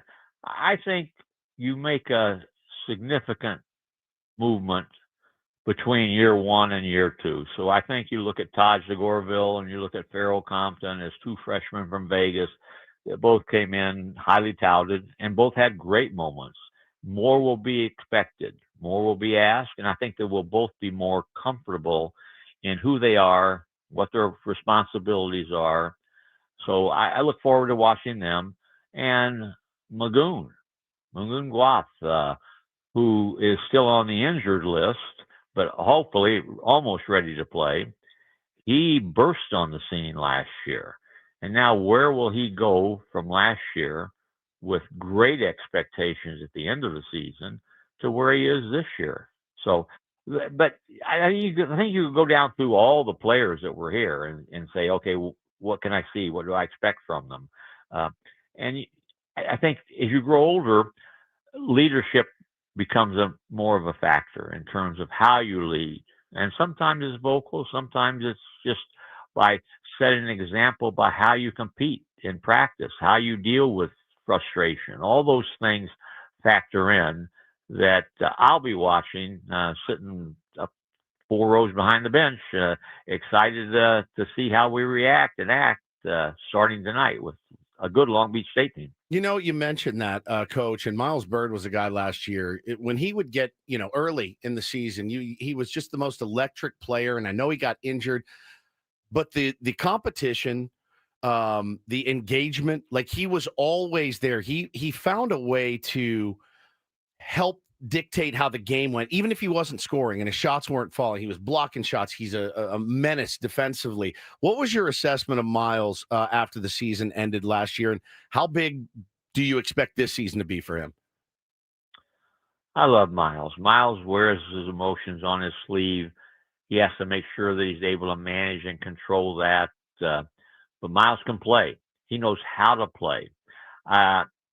We lost what I thought was the best on-ball defender in America when I'm going brain dead. Transferred from our place to Kentucky.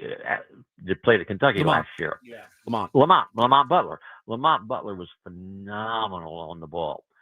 Miles is a guy that I think he's as good as there is in America off the ball, guarding that next defender, getting the passing lane, getting deflections, doing things that frustrate people on the other team. And he knows how to play. And he will be entering a season where there will be great expectations that he will have to help lead this team to what all of us think could be an exceptional season. Talking to Coach Steve Fisher, got 3 home games to start the season. And then, not to look ahead or past any opponents, but you head to the Players Era Festival, November 24th. You know who they're playing? Michigan. Ooh. Coach, a little reunion game. That. Are you planning on attending? Is there anything? What are your feelings when the Aztecs go up against the Wolverines? Well, I have 100% feeling for the Aztecs that we're going to go in Let's go and Aztecs, compete right? and beat them. I watched. I couldn't believe last night. I'm flipping channels like everybody was between football, college basketball, pro basketball, and all of a sudden I see Michigan versus Oakland, and Michigan already had 100 points with about 10 minutes to go in the game, and so though they're good. I mean, they're rated, I think, in the top 10 in the country. I think it'll be a great test for us early. Looking forward to it. I don't think that I will go, but I think Mark's wife Jill and son Max will go. So I'll move into Mark's house with him, and he and I will be great fans from a distance watching. But I'm very much looking forward to that event. That was the jump start to us last year when we had a wonderful start there in Creighton and Houston victories. And it's a tough field, and it'll be a great opportunity. So looking forward to it. Coach, and then finally, I just want to say, I don't. How many years has it been now that Dutch has been head coach? Is this his 8th season? I don't know where the time goes. Started in 17. Not So, 9th season now as I head think coach. it's starting his 9th year. 9th season as head coach of the Aztecs, and I will admit that when you stepped down, I wasn't sure. I was a little skeptical. Like, can he fill those shoes? Can you just talk about, Dutch as a coach on his own and what he has done, and not only continuing the legacy but building on it? We know that the run to the Final Four in the championship game. I've just been so impressed with the kind of person he is and how he conducts himself and how he manages his team, and just who Dutch is. He is as good as there is. He's someone that you would want your son or daughter to play for if you were choosing, whether it's t-ball, whether it's youth soccer, whether it's major college basketball. he has all the values that a parent would want instilled in their son or daughter, and it shows. It shows in how a program is run, and he cares about everything. He cares about the kids. He cares about the program. He wants to win, but he's sensitive to individuals on the team. We've been friends, as you know, since 1988, and relationships are what life is all about. And so proud.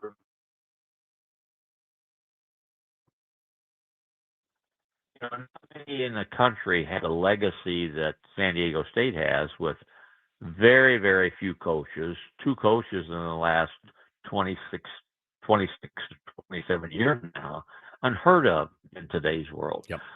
It's what we have, and it's a huge piece to why we're so good. He's terrific in what he does and how he does it. Certainly is. You're terrific too, Coach. We always appreciate you coming on, Thank you, especially at the Coach. start of the season. Thank you for your time, and best wishes to you and the entire Fisher family. Thank you very much, man. Look forward to seeing you soon. Look forward to listening to you every day. Take care. I'll see you at the T-ball field 2:30 on Sunday. I should be out there tonight. I'm doing live Are you for going? Channel 10 Nice. before the game, so hopefully I'll get a chance to say hello if it happens. The timing works out well. Coach Steve I Fisher. hope we can. That would be nice. I hope we can. There he is. Coach Steve Thanks, Fisher. Coach. Love you, man. Unbelievable. I don't know why he is not in the College Basketball Hall of Fame yet. Should be. It's a tragedy and an oversight that they have not put him in yet. I keep hoping every single year that they will see some common sense and realize what he has done, not just with San Diego State, but of course, Michigan and the absolute, legacy that he has put together in this sport and the kind of person that he is as well. No doubt about it. Just one of my favorite traditions on Ben & Woods. We have a lot of traditions. That is top 5 for me, top 3 maybe.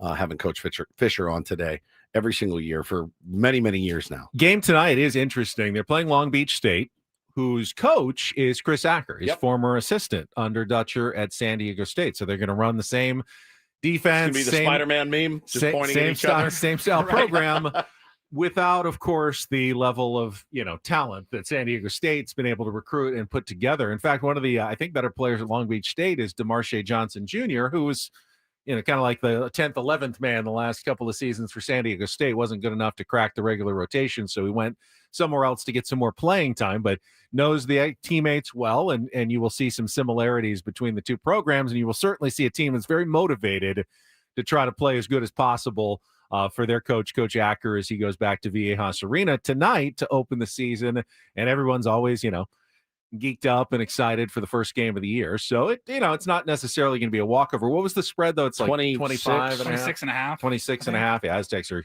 huge favorites, obviously, in the game tonight. I just when I used to bet, I just remember you just pound the under on the Aztecs for about the first 2 months of the season. Just pound it. It's usually fair. Yeah, because no matter how good the offensive players are, they're always going to be a defense first program.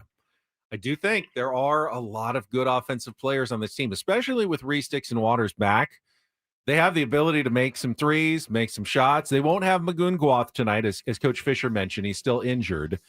Maybe a couple of guys. I think Waters was ill last week, missed some practices, so not sure who's going to be in the lineup tonight. Congratulations to a couple of tier ones. Just got married, Luis and Cynthia. They're on their way to their honeymoon right now. Where are we going? Feels real good. Have fun on your honeymoon.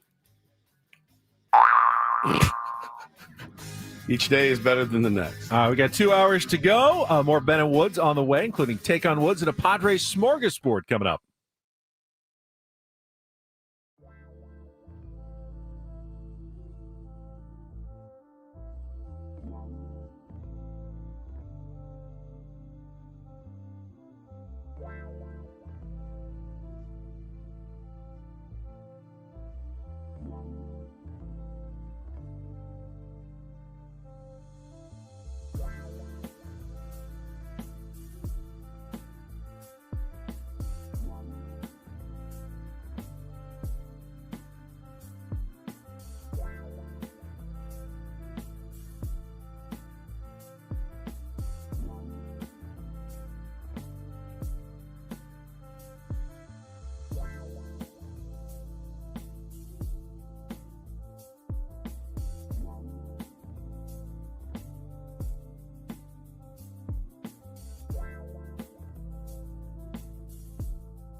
All right, my friends, we are halfway home on a Tuesday. Ben and Woods, 97.3, The Fan. Once again, thank you so much to the great Coach Steve Fisher, just one of our favorite guests and favorite human beings. And when he talks, you feel better. And I wish he was my grandfather.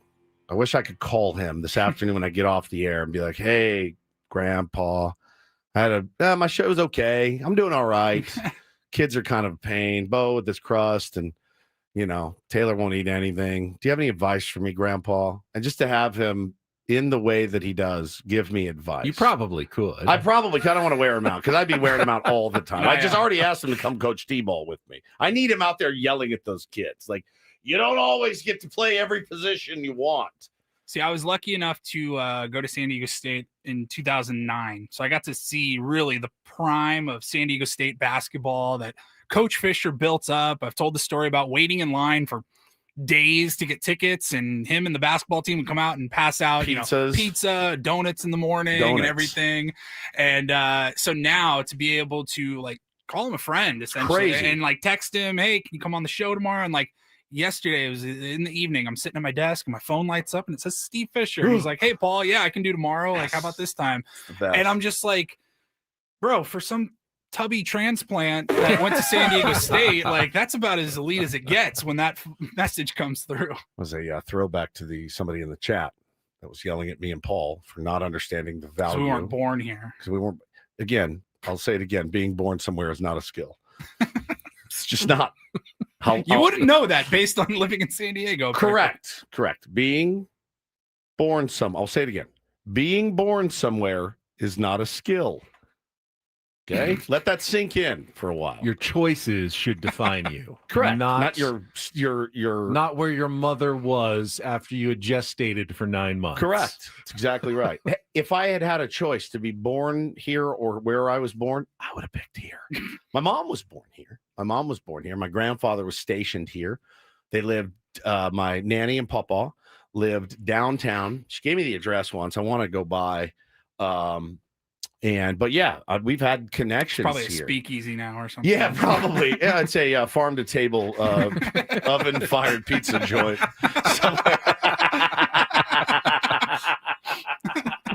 Or it's like a hostel or something down there, but it's down in that area. Escape room. My grandfather was in the Navy and he was stationed here. My mom was actually born right here in San Diego, so suck it.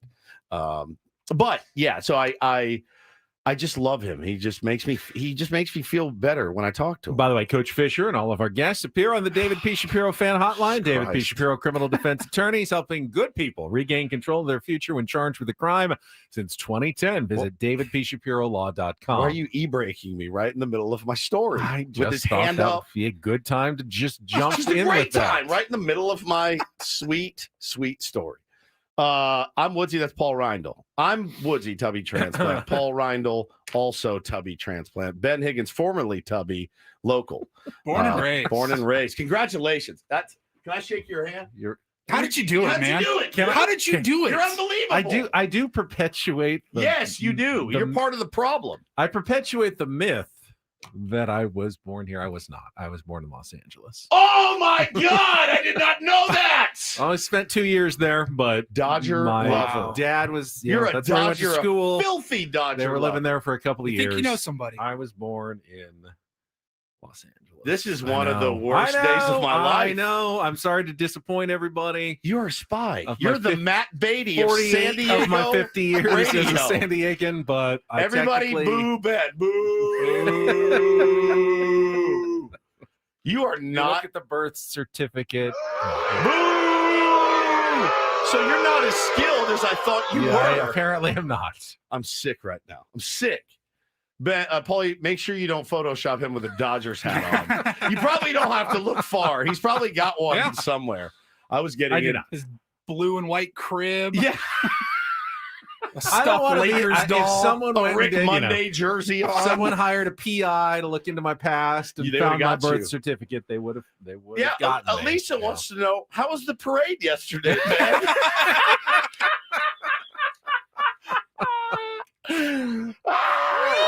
I'm sick. I'm sick with this right now. I can't believe it. I just can't believe it.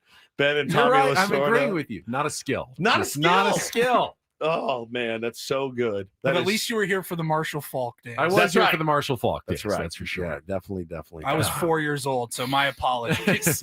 Yeah, for sure. No, we love Coach Fisher and really can't wait to watch the game tonight. I mean, Aztecs basketball really is a phenomenal product, and love Coach Dutcher as well, man. He's a guy, I'd like to talk to more. I got to know his daughter, Erin, really well working at the Seals, and just going through it with her every single year at tournament time was the greatest. But so yeah, big expectations. Should be a fun one tonight.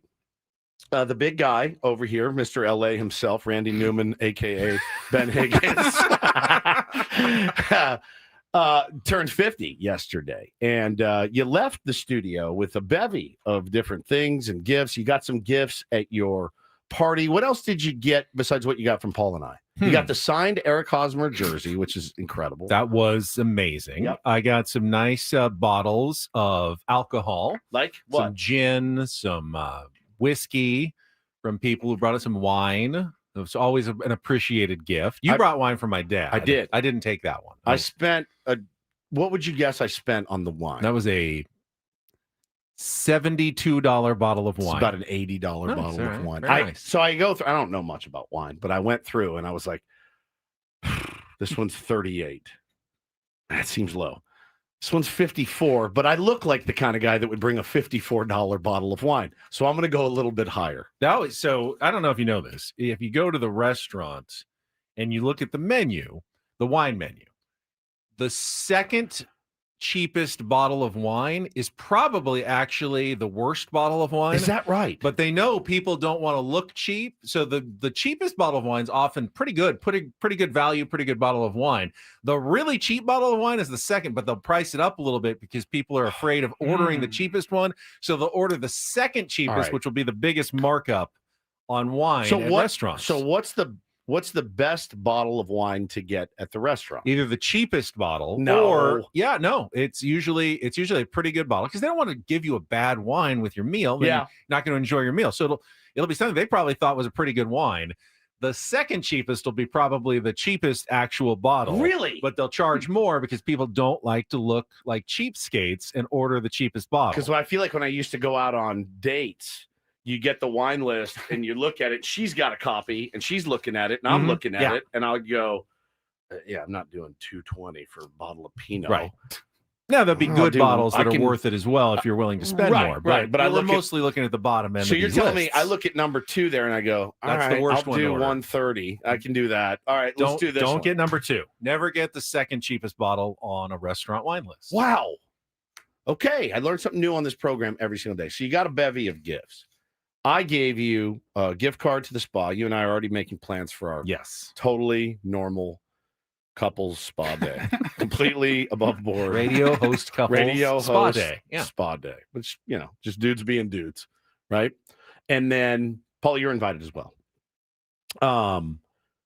Then I gave you some shampoo, some body wash, and some conditioner. Yep. Have you used it yet? I did. I'm so happy. I used You all never used my three of gifts. them. It took me you know how the pump, it's got the pump top, and two of them impossible. popped up great, and the other one I was just Screwing and twisting, screwing, twisting. Like, why Take the won't whole this thing off? Put it back on, take it off, put it back on. Finally, it popped out, and I could actually use the conditioner, which I rarely do.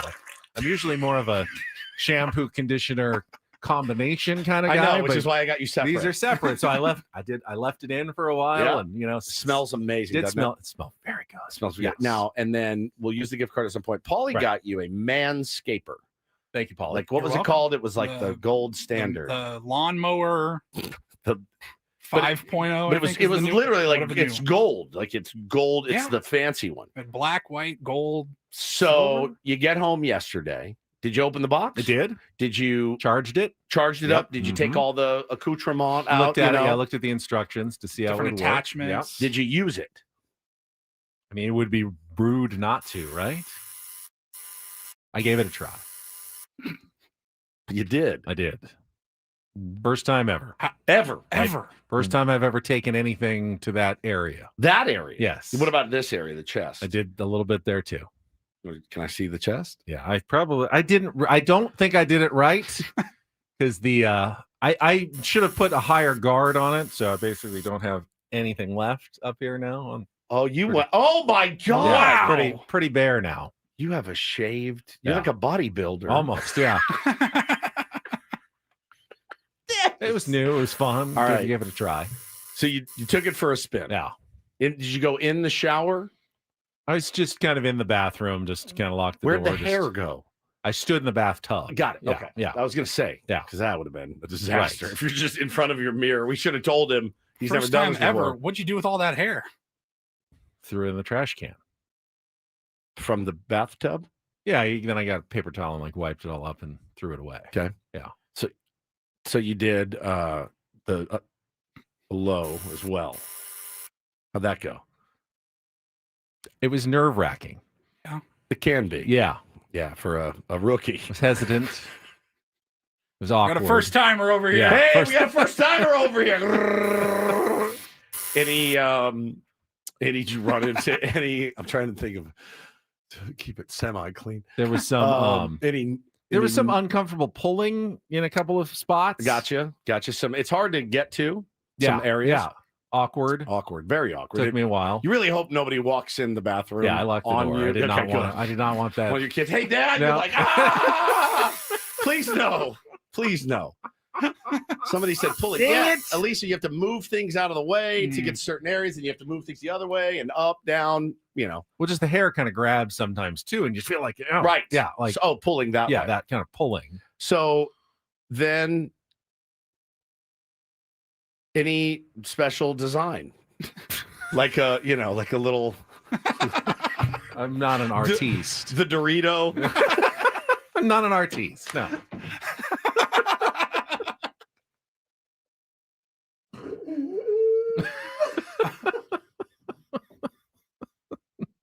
All I'm thinking about is the Dorito right now. For the rest of the day. It's all I'm Crash thinking Davis, about. the Bermuda Triangle.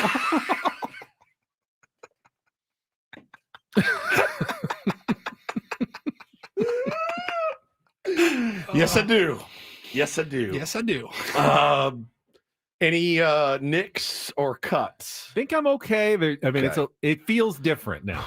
It's Yeah. I mean, Yeah. Yeah, it's Yeah. quite a very bit different. You feel a little, a little. Feels good, Feels right? good. Good. Yeah. No. Yeah, No. good. It's definitely You get it now?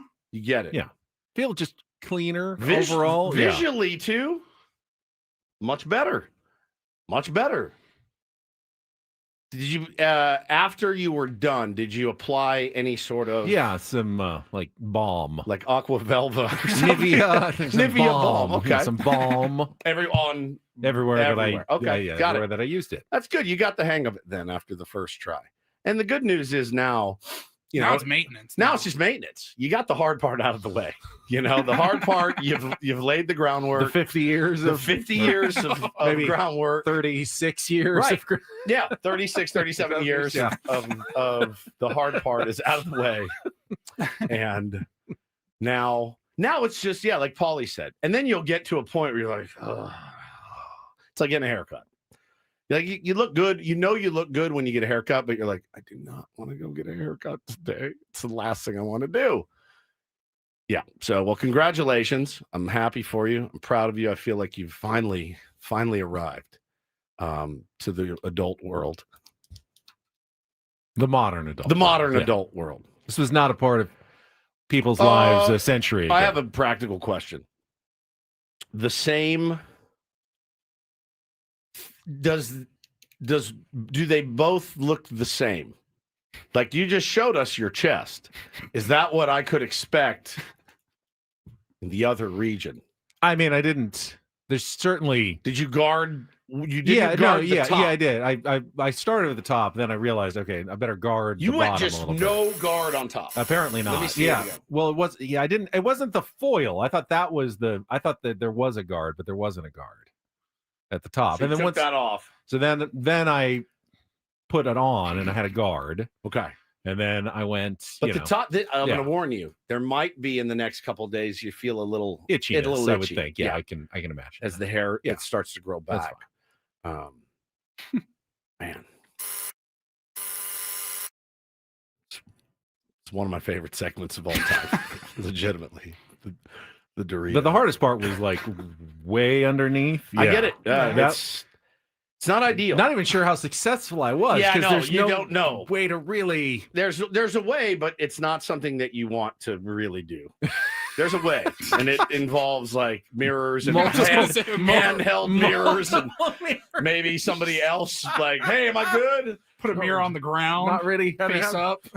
Now there's a Ben's just sitting there straddling over a mirror. like, because none of us are, like we don't do like we're not like adult film stars, right? Like, so there's no reason to be, perfect. But there is a scenario that I've envisioned before of just going somewhere to get it done. And I know they do it. They do it for women, and I know they do it for men. No, they do. Women do it all the time. All the time. All the time. I got to go get a Brazilian. Oh, sorry, but thank you.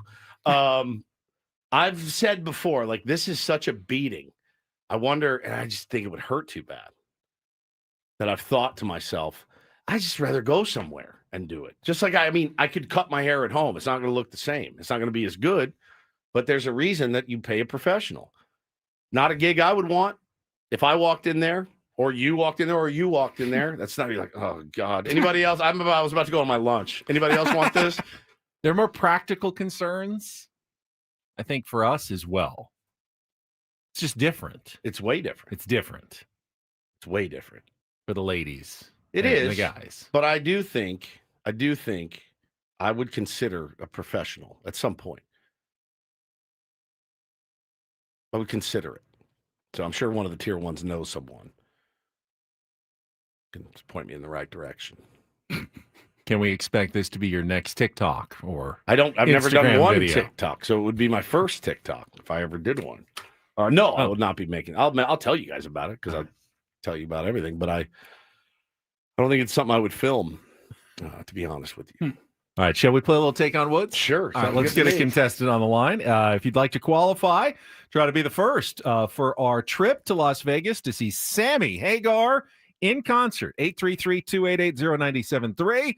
Our musical trivia challenge against Woodsy is coming up next. 833-288-0973. We'll come back. We'll play our game, and then we'll get to our Padres smorgasbord, talking a little bullpen at the bottom of the hour. All coming up on San Diego's #1 sports station, 97.3 The Fan. First, Woods and I, both 50 now, but we have gotten our estate documents in order thanks to trustandwill.com. Did it about a year ago. When they first approached us, said, you guys have a will or a trust for your families? We both said no. No? Embarrassingly. Should we? Should we? Yes, you absolutely should. I know you don't want to think about it, but you really would like to have the peace of mind of knowing that you've got that done. It's somewhere in your house. If anything should ever happen, your family won't be left in the hassle of probate court that could take months and months for them to settle your estate and have access to your funds and your belongings. Go to trustandwill.com when you check out. So go to trustandwill.com first. Then they're going to walk you through the process. Very, very simple. You guys know me, not super tech savvy. I'm so grateful for Trust and Will because they make it easy for guys like me. And then when I check out, I just type in the code radio20 and you'll get 20% off of their services. You don't have to go to a lawyer's office. There's no billable hours. It's very simple. As you said, just answer some questions, probably take you less than an hour, and you will have your estate documents done. And guess what? You don't have to do it again. You can update it when you want, but you don't have to do it again for a long time by going to trustandwill.com. You just go to radio 20 at checkout at trustandwill.com.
Okay, player, this is all yours.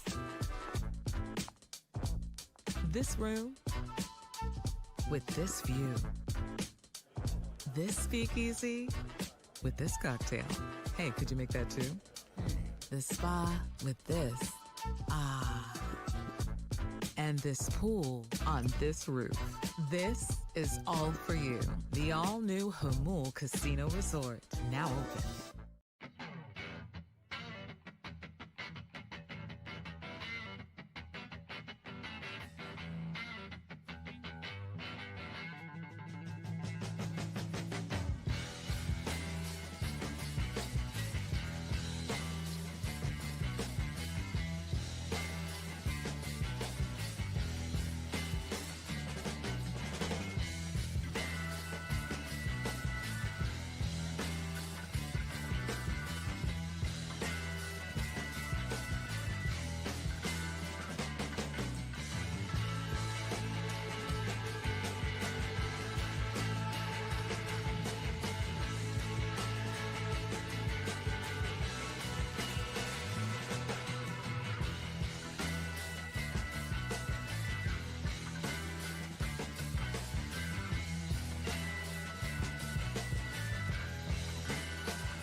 All timer indeed. Dorito. I'll never eat a Dorito again. Well, I will. Just won't look at it the same. Yeah, you'll definitely eat a I'll Dorito definitely eat a again. Dorito. Who am I kidding? That's never happening. That's not going to happen. We got our Padres smorgasbord coming up at the bottom of the hour, but right now we got a contestant on the line. Let's get to a game of Take on Woods.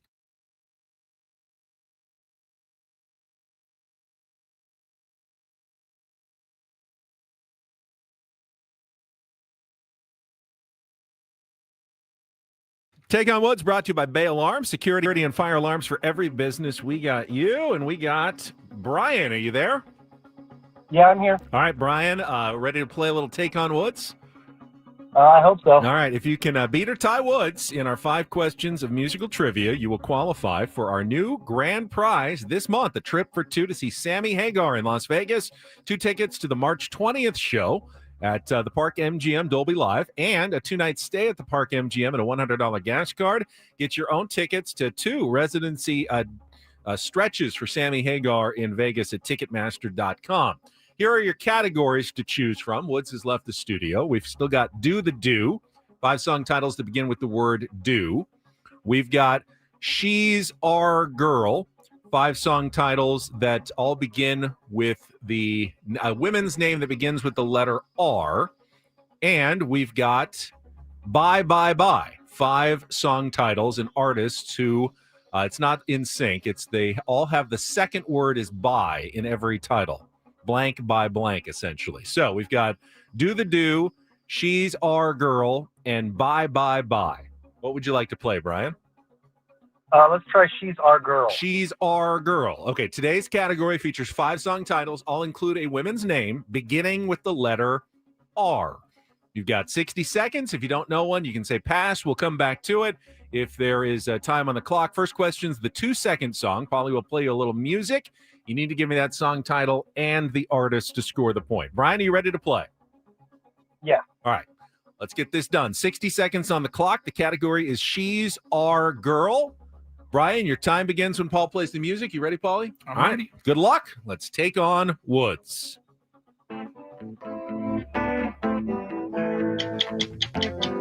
Rhiannon, Fleetwood Mac. Correct. The Red Light, in which 1978 hit song by the Police is Roxanne. correct. Toto won a 1982 Song of the Year. Rosanna. Correct. Al Jardine, not Brian Wilson, took the role of lead vocalist for which early Beach Boys hit in which he sings Get Her Out of My Heart. Pass. Which 1967 number one hit by the Rolling Stones is about a girlfriend of Keith Richards, inspired the name of an American casual restaurant chain. Ruby's. Ruby Tuesday. Correct. Al Jardine, not Brian Wilson, took the role of lead vocalist for which early Beach Boys hit in which he sings Get Her Out of My Heart. Tell me Rhonda. Yeah, Wow. nicely done, Brian. I don't have to fake it out this time for words like yesterday. No, we tried that. It wasn't. It very did not good. work. Okay, Brian, you are in. You have qualified. Hang on the line, Paulie. We'll get your information during the break. Good job. Now let's bring Woods back and see how he does with the same 5 questions and the same. Yeah, great 60 job, seconds. Brian. Yeah. Oh, the oversell. All right, here we go. Let's go. 60 seconds on the clock. No category for Woods. Time begins when Paul plays the music. Good luck. Let's take on Brian. That's Rhiannon by Fleetwood Mac. Correct. The Red Light, in which 1978 hit by the Police. Roxanne. Correct. Toto won a 1984 song. Rosanna. Correct. Al Jardine, not Brian Wilson, took the role of lead vocalist for which early Beach Boys hit in which he sings Help me, Get Her Rhonda. Out. Correct. Which 1967 number one hit by the Rolling Stones about a girlfriend. Angie. Incorrect. No! That means Brian has won it 5-4 today. Oh, I got cocky. What was the commonality? Can I names. read you the whole? Yeah, but they all had the same letter. Rhiannon, Roxanne, Rosanna, Rhonda. Inspired the name of an American casual restaurant chain. Oh, Ruby Tuesday. Ruby Tuesday. Should Son have of a waited. Bitch. You were too cocky, Too cocky. and it came back to bite you. He would have qualified either way, but Yeah, now maybe he you gets just the outright win. maybe you just listen to the question next time. Exactly. It's Dill not like you hole. were running out of time. You probably I had was getting cocky. 47 Fine. seconds Woods left. has slayed the dragon. Again. What a stupid turd I am. What a stupid man. Did you learn your lesson? No. I just wanted to No, be great, okay. Paulie. I was just trying Brian, to well, be great. well played game today. The I category didn't was get that. She's Our Girl. I definitely wouldn't have said Ranji. Ranji. Damn it. All right, we'll get to our Padres. So all great songs, by the way. I know, pretty good R songs, Yeah. right? Damn good song. Padres Smorgasbord is coming up next. Robert is gone. That would be Robert Suarez. So how will the Padres bullpen shape up minus their closer next season? Get to that coming up next on San Diego's #1 sports station, 97.3. The Fan. Hey, if you're a baseball fan, closers, you can pick strikeouts, different prize picks, lineups every single day. Baseball season's over, yes, but football, basketball, hockey, all underway, which means every single night you can set different prize picks lineup with your favorite players. Lamar Jackson, he's back. Rushing yards, passing yards, touchdowns. You can actually put Lamar Jackson in 3 lineups with prize picks stacks. You can pick the same player up to 3 times in the same lineup with different stat projections and win real money. You're watching sports anyway. Might as well make money out of being right. That's what Prize Picks is all about. When you get started and download the app, make sure you use the code KWFN. And when you download the app at prizepicks.com, because you're going to get $50 instantly when you play your first $5 lineup. That's $50 instantly with your first $5 lineup with code KWFN at Prize Picks, where it's good to be right. Must be present in certain states. Visit prizepicks.com for details.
Hey, player, this is all yours.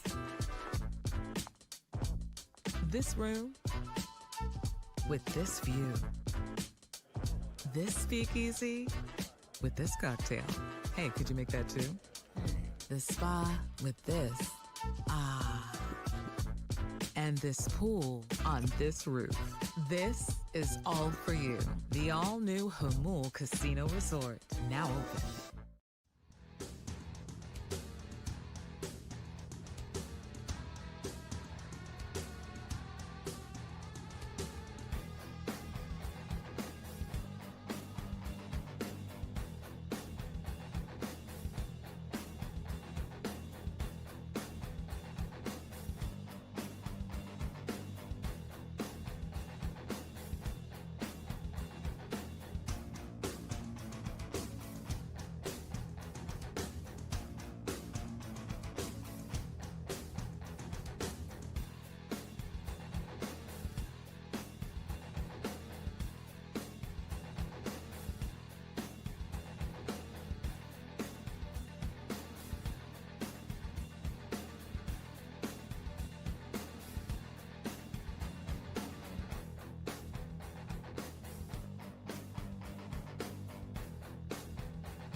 Congratulations are in order to Anders Dreyer, who was just named the newcomer of the year in Major League Soccer, best player who wasn't in the league last season. He is also, I believe, up for the most valuable player award, but there's a guy named Messi that kind of stands in everybody else's way from winning the MVP award. I'm assuming he's having a brilliant season. He has had another very good season for Inter Miami.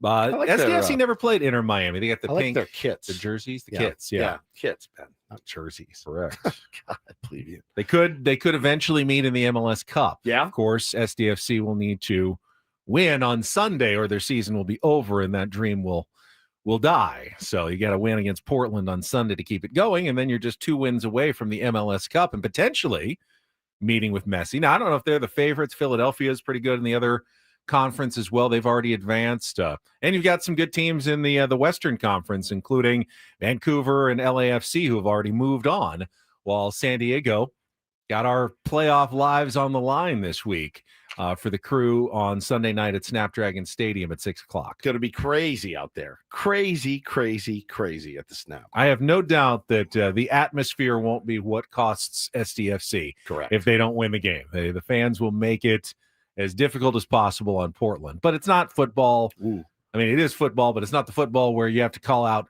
signals before each snap and the crowd can kind of keep you from hearing that. I'm sure there's a lot of communication out there. I'm sure there's a lot of communication. No, I'm sure there is. But the noise is constant for both teams. It's just, so you don't really know. Dull noise. You can't really stop. Oh, wait, our team has the ball now. Let's be quiet. Oh, the other team has the ball. Let's make the whole time noise. That's true. You can go back. Both teams have possession like 3 times in 5 seconds. So you won't know when to stop making noise and start making noise. Fellow Dodger lover, because you were born in LA, we found out today, Hector says Miami is the favorite plus 500 right now.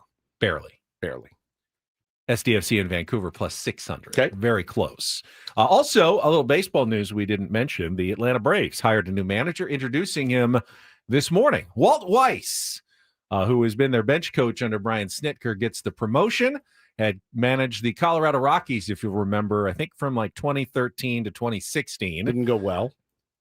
It's the Rockies. Comparatively, if you look at some of the other managers, it Well, wasn't necessarily the worst, but wasn't he like 100 games below 500? Yeah. Yeah. Which is not horrible when you're a Rockies manager for 4 years, I honestly. like that gig. Just, hey, man, just go in there, have some fun. We don't really have a lot of expectations. Just go get it. All right. I can do that. You know, it's a tough job. If any former Impossible. Rockies managers are listening right now, we know it's not the easiest job in baseball. Walt Weiss gets a second opportunity now with the Atlanta Braves. But after their disappointing year, interesting that they went with continuity, promoting Brian Snitker's bench coach rather than maybe shaking things up a little bit. But they're keeping things the same. Yeah, I mean, it's essentially, you know, it's everybody posted. A lot of Braves fans. The meme, it's one of my favorites. The dad on Christmas in the red shirt holding up the red shirt. It's the funniest thing I've ever seen.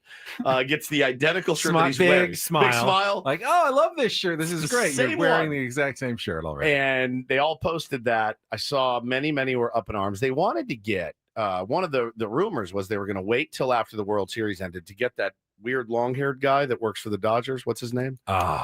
Yeah, their bench coach. Yeah, the bench coach. Who every time I'd see him, I go, "Who is that guy?" I always see him. He started as like a video assistant. He was like the Eric Spoelstra of the Dodgers, and Danny Lehman.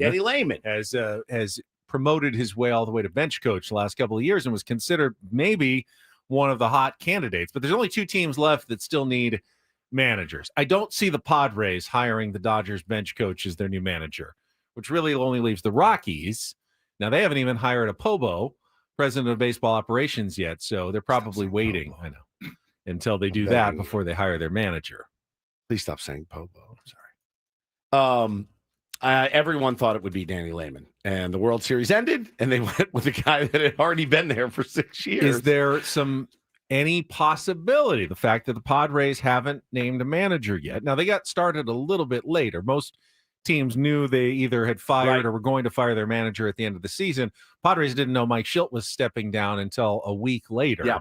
So they were a little behind in the process. But do we think they were waiting for the Blue Jays or Dodgers to end their season? And I think more of the Blue Jays. I mean, Don Mattingly is a name we've heard. Yeah. That, you know, was potentially on the radar of AJ Preller.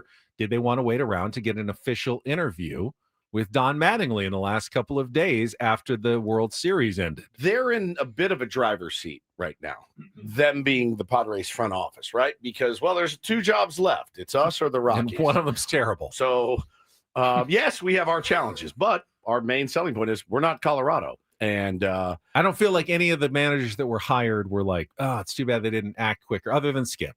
Yeah, I mean, but after that, it was like, I don't think any of those guys were really up Derek for the Shelton, job. Walt Weiss, none of them were Padres type candidates. So now they have their pick of everybody on earth now left, essentially, for their manager at this point. They can take their time. They can do more. If they wanted to interview Mattingly or somebody else, they could absolutely do that now. I haven't heard anything other than I actually got a tip yesterday that said, "Hey, it's Albert." And I said, "Okay, well, why haven't they announced yet?" And he said, "Well, I don't know." I said, "Well, what's the holdup? If it's him and it's done, do it."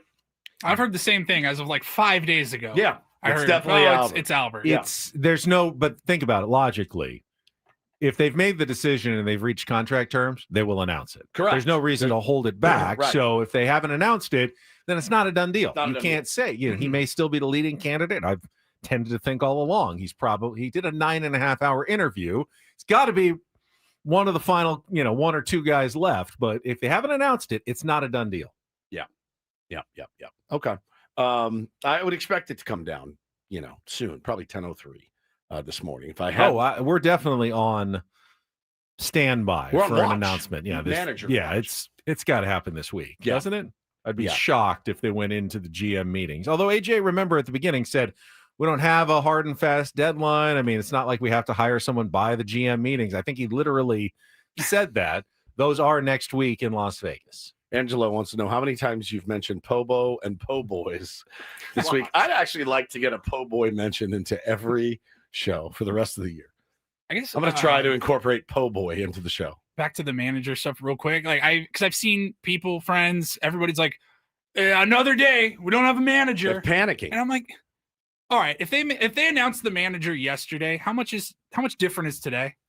Yeah, it's not like he's going to be down there hitting fungos, right. in the afternoon. Just get the decision right. Get it right. Make sure everybody's on the same page. Make sure there's no T's to cross and I's to dot. Like if the announcement doesn't come today and it doesn't come tomorrow, are we really freaking out on Wednesday? Like what have we missed out on in those 48 hours? Yeah, nothing. There's literally us just content. Nothing. Well, 100%. There's nothing differentiating tomorrow, the next day. It's the long off season still ahead. I did just see this post quickly from Cardinal territory, foul territory about the Cardinals. Matt Holliday, a little sound bite that says he believes that Albert Pujols and Yadier Molina would be on the same coaching staff, or he'd want to take Yadi on his coaching staff if he came to San Diego. And he says that would be a dream for players. Wow. I don't know how much we care what Matt Holliday has to say about all this, but he's saying that they look like a package deal, and that would be a dream for players. Well, I get behind that, I think I could get way behind that. I think one of the concerns... I'm certainly not saying no. One of the concerns about Albert Pujols, though, can he manage a bullpen? And that's the topic of today's smorgasbord, which we'll get to right after traffic on 97.3 The Fan. From the 855 Get Ross Traffic Center, protecting San Diego after accidents or injury, here's Kelly Danick. Traffic is brought to you by the California Office of Traffic Safety and Caltrans. Still a few trouble spots here. Crash has cleared on northbound 5 before E Street. Just watch out for a little residual there. Also an accident on northbound 125 near Hammershots with clearing stage over to the right shoulder. In the North County, westbound 78 before Sycamore, accident over the right shoulder, and crews are still on scene of this vehicle over the side, South 5 coastline, past the Aliso Creek Rest area. All that activity over to the right shoulder. My mom, my dad, works for Caltrans. On the freeway, right next to speeding cars. Please be careful. Flashing lights mean move over. Brought to you by the kids of Caltrans. Padres smorgasbord. All right, never mind. Yeah. Call it something else. Yeah, Albert Pujols has done many wonderful things in his baseball life. Managing a bullpen over 162 games is not one of them. If it is his job, you got guys for that, though. You are now looking at a bullpen that will not have Robert Suarez after he opted out of his contract. So, Woods, as you look at the Padres bullpen, how do you think is the best way to at least start out? I mean, you got to be flexible, obviously, with a bullpen, but you're going into spring training. What's your initial plan for the Padres bullpen going into 2026 based on the guys that you have coming back, and that include Mason Miller, Adrian Morejon, Jeremiah Estrada. You've got Wandy Peralta is definitely coming back. He opted into his contract. You got Yuki Matsui. Find a spot for him somewhere. David Morgan. You've got young guys like Bradley Rodriguez who are under control still. You've got Ron Marinaccio out there. Did not get enough love last year at all. You've got Estrada. Did you mention Jeremiah Estrada? The bullpen for me. The bullpen for me is, I'm like, okay, I feel like we're in pretty good shape right now. You found the home for Adrian Morejon right now. I do know that there's going to be a lot of talk about who should be converted to a starter. When you lose Robert Suarez, somebody's got to get the last 3 outs of the game. Who's better at that than Mason Miller? Mason Miller slides into the closer spot for me. I don't know that I try to convert him into a starter on an innings limit and previous injury history. I really like what he's great at. I really do. I mean, he's really great at what he does. And I'm fine having an elite closer with multiple years of control, because if things do get sideways, guess what people are going to do at a deadline? Not saying this deadline, but some deadline. Maybe you get back the exact. Maybe you get back the exact same haul that you got for him, down the road, a couple years from now, if you had to. But Mason Miller goes to the bullpen. Adrian Morejon is my my fireman that gets the biggest outs of the game, other than the last three, and you mix and match with the guys. And let's that you not forget have about that are good. Jason Adam, Yeah. who may not be ready for the start of the season, but hopefully at some point earlier in the season could be back filling that role near the back end of the bullpen as well. I like our bullpen. Brian Hoeing is coming off of an injury. Is he back? He's back too? I think he's going to be back. I thought he was going to play such a bigger role Me with too. the Padres this year, and it just never materialized. David Morgan is a guy that's back. Yeah, man. There's Sean Reynolds is a guy that's back. There's even guys in there that you may even be able to flip for depth. Interesting note, because we had mentioned it before, that from Kevin Acee, who said they have had internal discussions, of course, about Mason Miller and Adrian Morejon getting a chance to start in spring training. He also said they have talked internally about Jeremiah Estrada. That's a weird one. Getting a chance to start in spring training. That surprises me. Not that he can't. I mean, I don't want to pigeonhole anybody like you can't ever do anything other than what you're doing right now. Morejon obviously had been a starter. Miller had started as a starter. Sure. We saw Morejon and Miller both go multiple innings at times. Estrada seemed more like that more two-pitch type of one-inning reliever guy who can throw hard and can strike you out, but wasn't necessarily the 5-6 inning type. But again, I don't want to tell Jeremiah Estrada what he can and cannot do with his life and his career. It may be just a symptom of starting pitching is really expensive. We don't have a lot of money. We're going to have to figure out which two of these guys we could potentially convert to a starter to build a rotation next year. Because as it stands right now, your rotation looks like what? If you get creative, because I liked when they used Wandy Peralta as an opener against the Dodgers. Maybe Wandy, like you face lineups with heavy lefties at the top. Good, like Wandy Peralta as an opener twice a week, all year long. Yeah, is not the worst use for Wandy Peralta. It could get, again, how creative are you going to be? And if it is Albert Pujols, how creative is a brand new manager going to be? Maybe he's the most creative guy in baseball. I have no idea. We don't know. A lot of unknowns there. But yeah, interesting. All right, we'll come back. But I'm not super concerned about our bullpen. Final hour of Ben and Woods includes our biggest fan announcement, which is right around the corner, and then Paulie with a Roundel report, including not that much sports in the Roundel report. But none, actually. We'll keep it fun when we come back with Ben and Woods on San Diego's #1 sports station, 97.3 The Fan.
I've had a lot of you sending me this picture out in front of Petco Park today.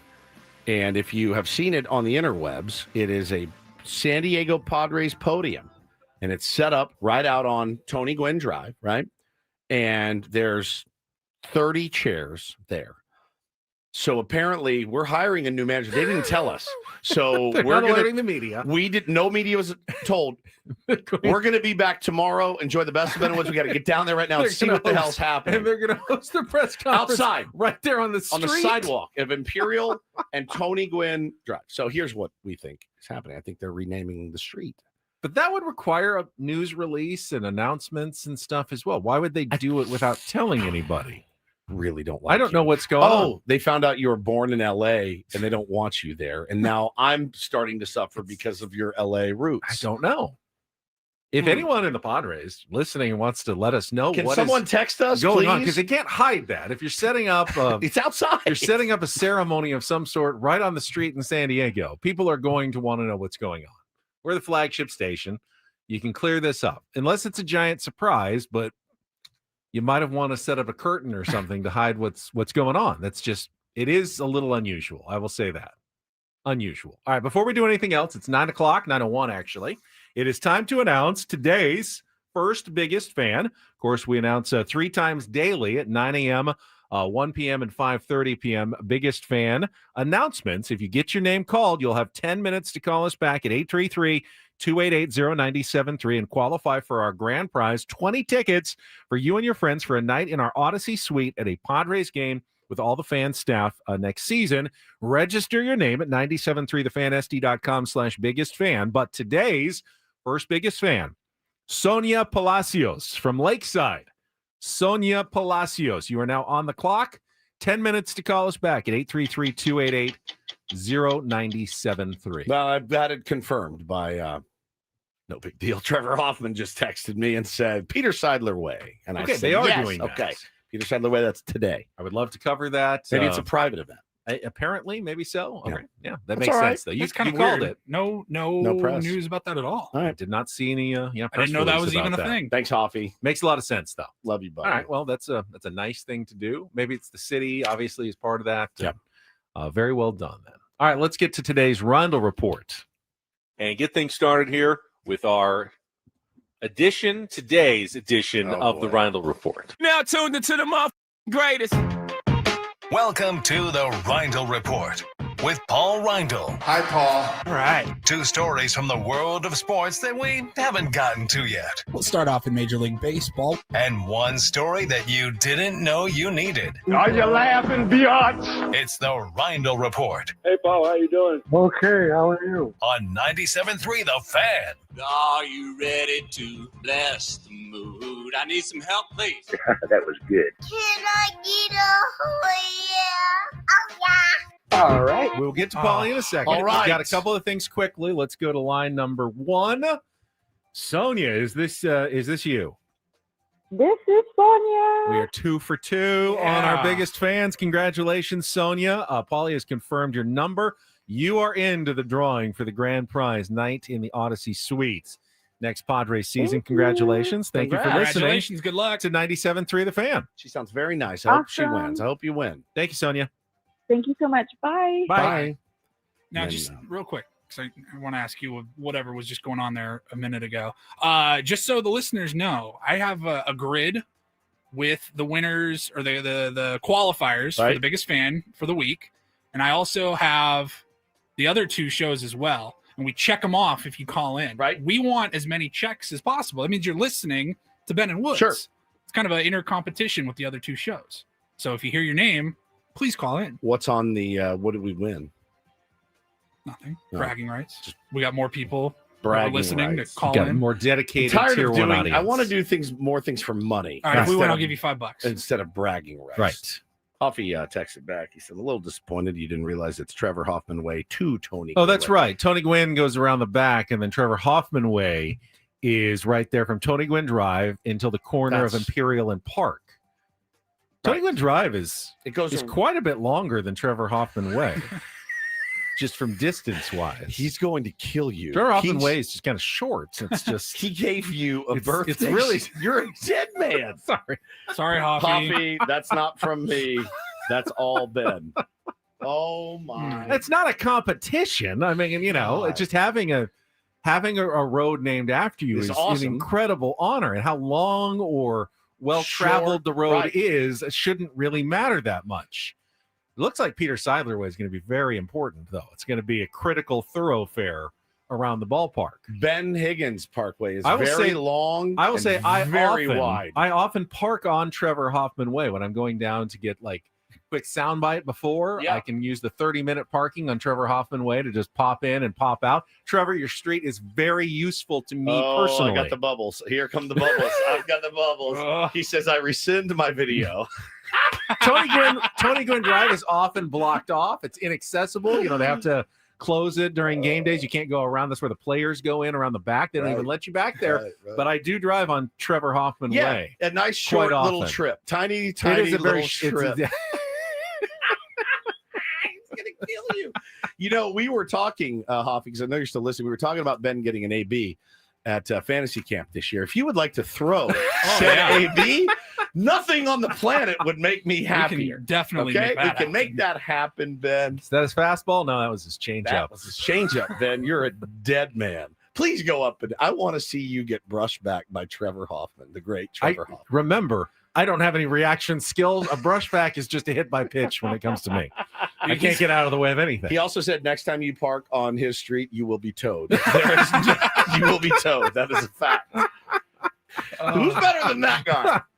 God, I remember the first or second Remember the year first out time of he fantasy, threw BP? He was just behind the L screen, 20 feet away, but he still would do the leg kick. And you're like, oh my God. I rolled over 6 balls. I was like, I'm good. I got my swings in. I wanted to vomit the whole time. I mean, he wasn't throwing hard, but it's still him. And it's the big kick, and he's laying it in there, and you're like, I'm going to throw up all over myself. I might lay down a bunt. No bunting allowed. No. Buck funting, as you know, on this program. All right, Paulie. Sorry, we have delayed you, but you still have your round of report for us. All good. No real sports to get to, but I do have a few fun stories here. I want to start. I think, Ben, you can actually relate to this story, and it's a very deep cut throwback story here on Ben and Woods. I'll let you maybe tell the abbreviated version, but got a story here out of Russia. A factory worker is being sued by his company because, he was given more money for his paycheck than he should have received. In fact, his paycheck, which was roughly $2,500, probably before taxes and all that, he was paid rubles. He was paid $87,000. Whoa! Wow! All right, that's quite the error. Bank favor in your error. Collect $10 in advance to go. In fact, he was the only one at his company to get paid. There was a glitch. He received every one of his pay work or his colleagues' paychecks all lumped in together. Was he first alphabetically or something? I don't have his name here. It says the total was supposed to be paid, that 84 or 87 grand. It was supposed to be split amongst 34 employees, and it all got sent to him. I mean, if they all don't get paid, don't you feel guilty and yes, I have to give it back to make sure all my coworkers eat? A little bit. Or you just say, no, company, you just got to pony up another paycheck for everyone else, and I get to keep mine. Well, he ain't giving it back. It got sent to him. It's in his bank account, and he does not want to give this money back. Now, this actually happened a while ago, but because of slow court process, it's all just kind of getting settled right now. But the company is saying that there was a software glitch and that he is in no way entitled to that money, which makes sense to me. He is saying that he did his own research online, and he found out that if it's a billing error, then he is obligated to return that money. Okay. But if it's a technical error, I thought Russian law was just whatever Putin said it was. Yeah, true. I don't know, but he did his research, so he says he's entitled to the money. He's claiming it's a technical error, and by law, that means it's his call to return the money or not. So, Paulie, you are absolutely right. I have experience with this. If you don't remember the story, I used to work for the company across the street, and they hired Ben Higgins, The Bachelor, to do a podcast for that company. Money well spent. But I was still on their records. And when his first couple of podcast paychecks came in, and they were not insignificant, we're talking well into 5 figures for each paycheck, they sent them to me. And I was like, wow, why am I getting some back pay or something? What's going on? And it wasn't made out to Ben Higgins, The Bachelor. It was made out to Ben Higgins and me. My address, my social security number. They just had the wrong Ben Higgins in their files that they were paying. So there was nothing stopping me from taking that check to the bank, cashing it, and taking it straight to Las Vegas. It showed my ID. There was wouldn't have been nothing suspicious about it. It was a check from a company made out to me. But I also knew that it wasn't my money for my podcast. You should have taken it out of principle for what they paid Ben Higgins for The Bachelor to do a podcast every 2 and weeks. how little they paid me to do Correct. years of radio shows 100%. over there. Like one paycheck was like an entire year's salary that I used to make from the other company. Embarrassing. But I felt at some point they'd get you at some they'd point. get me. Yeah. And then they'd be like, hey, they'd want you the owe us money, they'd 50 want grand. interest. There'd be like court proceedings. So I just said, figure it out. It wasn't that simple just to like give it back back. the money though, because it was reported like onto my taxes. Like oh my God. So am I going to end up owing taxes on money that's not even mine that I couldn't? So it actually took like 4 or 5 months to straighten out. I remember when you got everything one. We had just started this set show. up. You showed us, and we were like, holy. I was like, throw in the bank, man. Wow. Yeah, I'll Get keep you that money. updated Now, on whether the or not. real thing would be cash it, take it to Vegas, one like black. Yeah. Just doubled it. All right, now I'll give back the money. I have a Samsonite full of cash for you. Or you lose, it hits red, and you're like, Man, I don't know what you're I don't know talking what you're talking about. Never Wasn't saw me. this check. Wasn't me.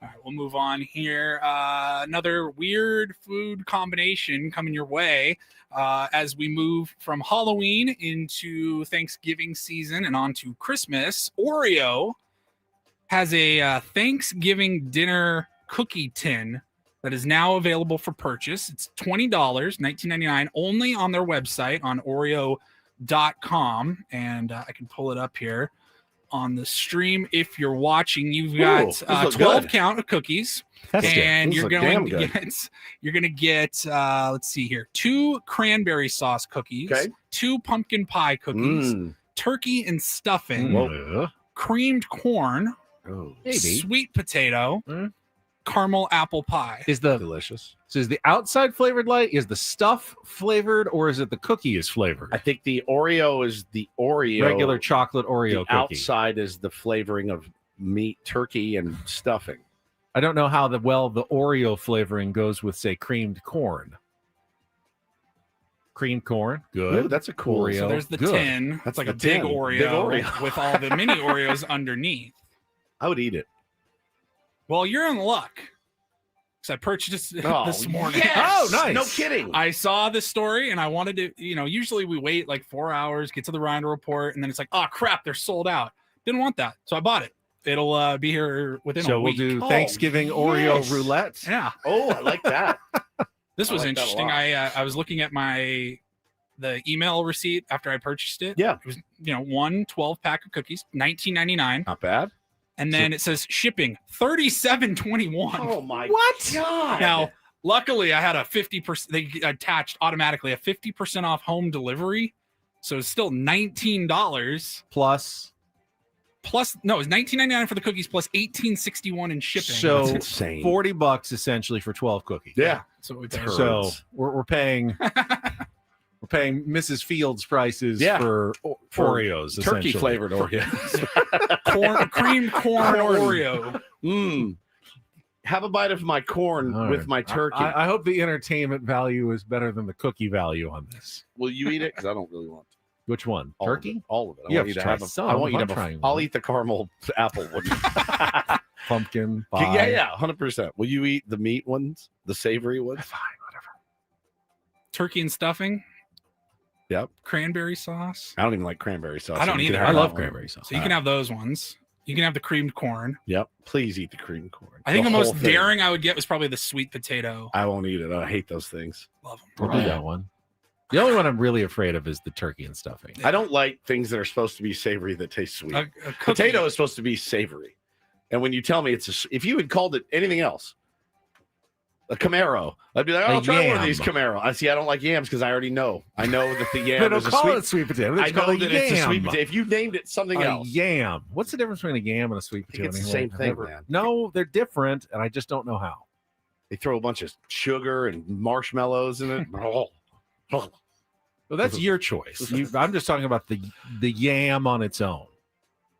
Like an unsweetened yam. Do people eat yams, just plain yams? I think so. Sure. I see sometimes they have them in chunks, and that is hard. Yeah, you get hard. Sometimes in like Japanese food, they'll have like chunks of yam. Yam chunks. Sweet potato. All right, I'm going to throw them now. All right. Finally, we can wrap it up. Sad news, actually. We got to do a little shout out to his family for Dwayne Roberts. California entrepreneur, passed away recently at the age of 88, passed away in his sleep, according to his widow. She posted that he died on Saturday. Now, we normally do famous people for shout out to his man's family. very famous. Okay. You've never heard of him? No, never heard of Dwayne Roberts. Dwayne Roberts, The Rock. is actually the wrestler. I was just going to say. It's Dwayne Johnson. All right. He is actually the person who is credited with inventing the world's first frozen burrito. Oh, all right. I'll give you that one. How do you invent a frozen burrito? You freeze one and then you sell it. But burritos already existed. Yeah, but you froze it. Right. But Package it anyone, up, I mean, anyone can take a But they burrito, didn't. put it in the freezer, That's and what then I'm it's saying. a frozen burrito. But they didn't do it. He sold. Someone bought like too many burritos and thought, I will eat these later and put them in the freezer before this guy invented it. He didn't invent it. He invented it. He marketed it and sold it first, but he couldn't have invented a frozen burrito. It says he invented the frozen burrito. Crapping on this guy after he passed Well, away. already man. gone. He was also a visionary entrepreneur, devoted husband, and a man whose heart and generosity forever shaped their family and community. Should name a street after him. He revolutionized the food industry with the frozen burrito in 1956. He was also a proud philanthropist and developer. He said restored. he saw an opportunity to capitalize on America's growing appetite for convenience food in the 50s. All right, here's a question for you guys. Have you ever had a good frozen burrito ever? Oh, yeah. Yeah, there's some decent ones out there. I mean, it's all right. The problem is breakfast burritos. They're not worth to get them just right. You microwave them 1 second too long or 1 second too short, You're and toast. you have cold frozen in the middle or nuclear meltdown hot, and your mouth is destroyed. You have a 1 second window. I don't know if it's a minute 42 or a minute 43 to get the burrito right. The wait Or for you're dead. the wait for that thing to cool down. Juice ain't No worth one's the waiting. squeeze. It's not worth the squeeze. I just get a regular burrito. You know what I'm saying? By the time you microwave it and wait for it to cool off, you could have gone could've to the taco one of shop. our million great taco Yeah. shops in San Diego. Yeah. I've never really had a good one. I mean, it's always in the microwave, right? The Yeah. frozen burrito. Some people do air fryers and things now. I'm not Oven, fan. Yeah, oven. Costco's got some decent bean and cheese frozen burritos. I think if you They've go had- simple, like I wouldn't like do a frozen, pull it out of a wrapper like California burrito. But like No, a but breakfast bean and burrito, cheese? No, but bean yeah, and you got to go cheese. real simple. Yeah. I've done some of the meats in the frozen burrito. Not as good. Not as great. And the tortilla is always real cardboardy. Oh, tortillas. Always. Or it's mushy. Or mushy. And like no Soft. texture at all. Yeah. Well, rest in peace. He had a great life, made a ton of dough off this thing. Started that in 1956, by the way.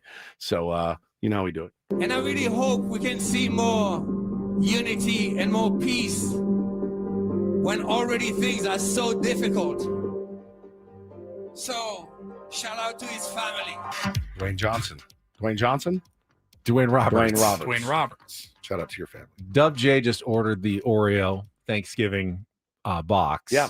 He said there was an overnight FedEx option for a mere $279. If you have to have You're your a Thanksgiving junkie. Oreos tomorrow, $300 for the Ooh. Oreos plus the It's only $279 $192 delivery. for my address. You're a straight junkie. Thank you, Paulie. Let's see if I did the overnight shipping. Yeah, our total would be $227 That's for those amazing. cookies. I can't wait to try them. I mean, watch Ben try them.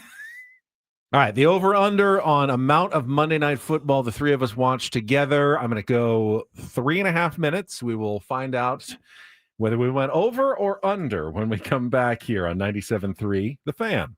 I definitely went over that, Benny. No question about it. It's a riveting game.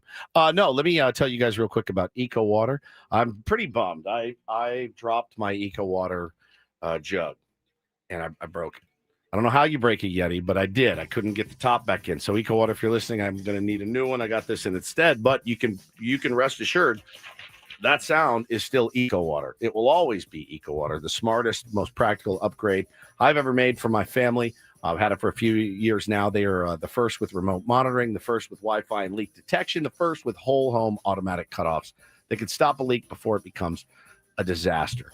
The water tastes spectacular, tastes delicious, best water you can have, healthiest water you can drink for you. But it also, if you have hard water in your home, it's destroying your appliances, your plumbing, your water heater, all that. You ignore it, you could be doing a whole home repipe, around about $24,000. So I would just get the Eco Water system, and you get the best water. You add alkaline filters, your hydration gets a healthy boost, skin feels better, coffee tastes better, everybody's happy.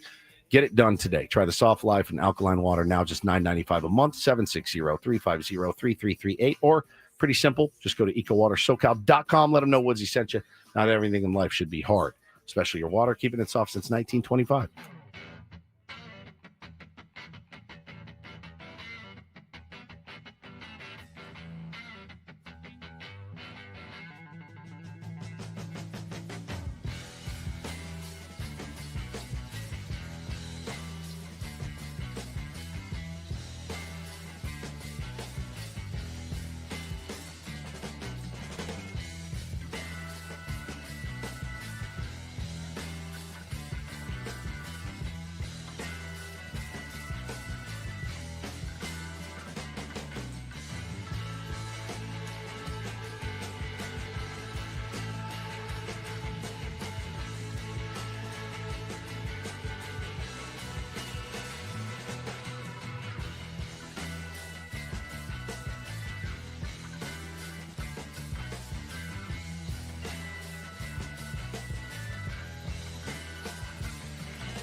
Hey, player, this is all yours.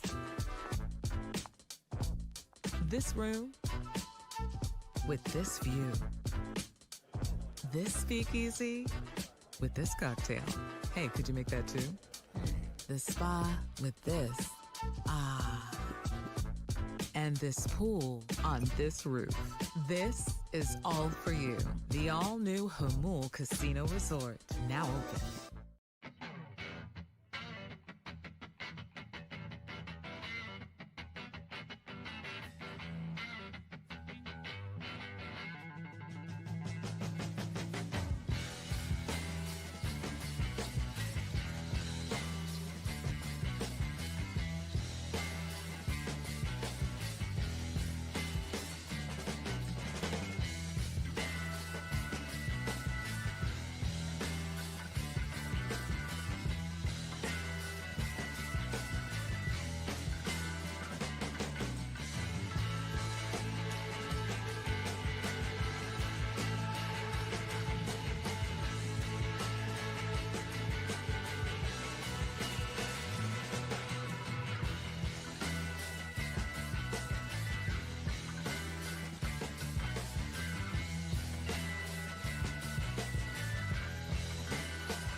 Well, guests on Ben Woods appear on the David P. Shapiro Fan Hotline. David P. Shapiro Criminal Defense Attorneys, helping good people regain control of their future when charged with a crime since 2010. Visit davidpshapirolaw.com.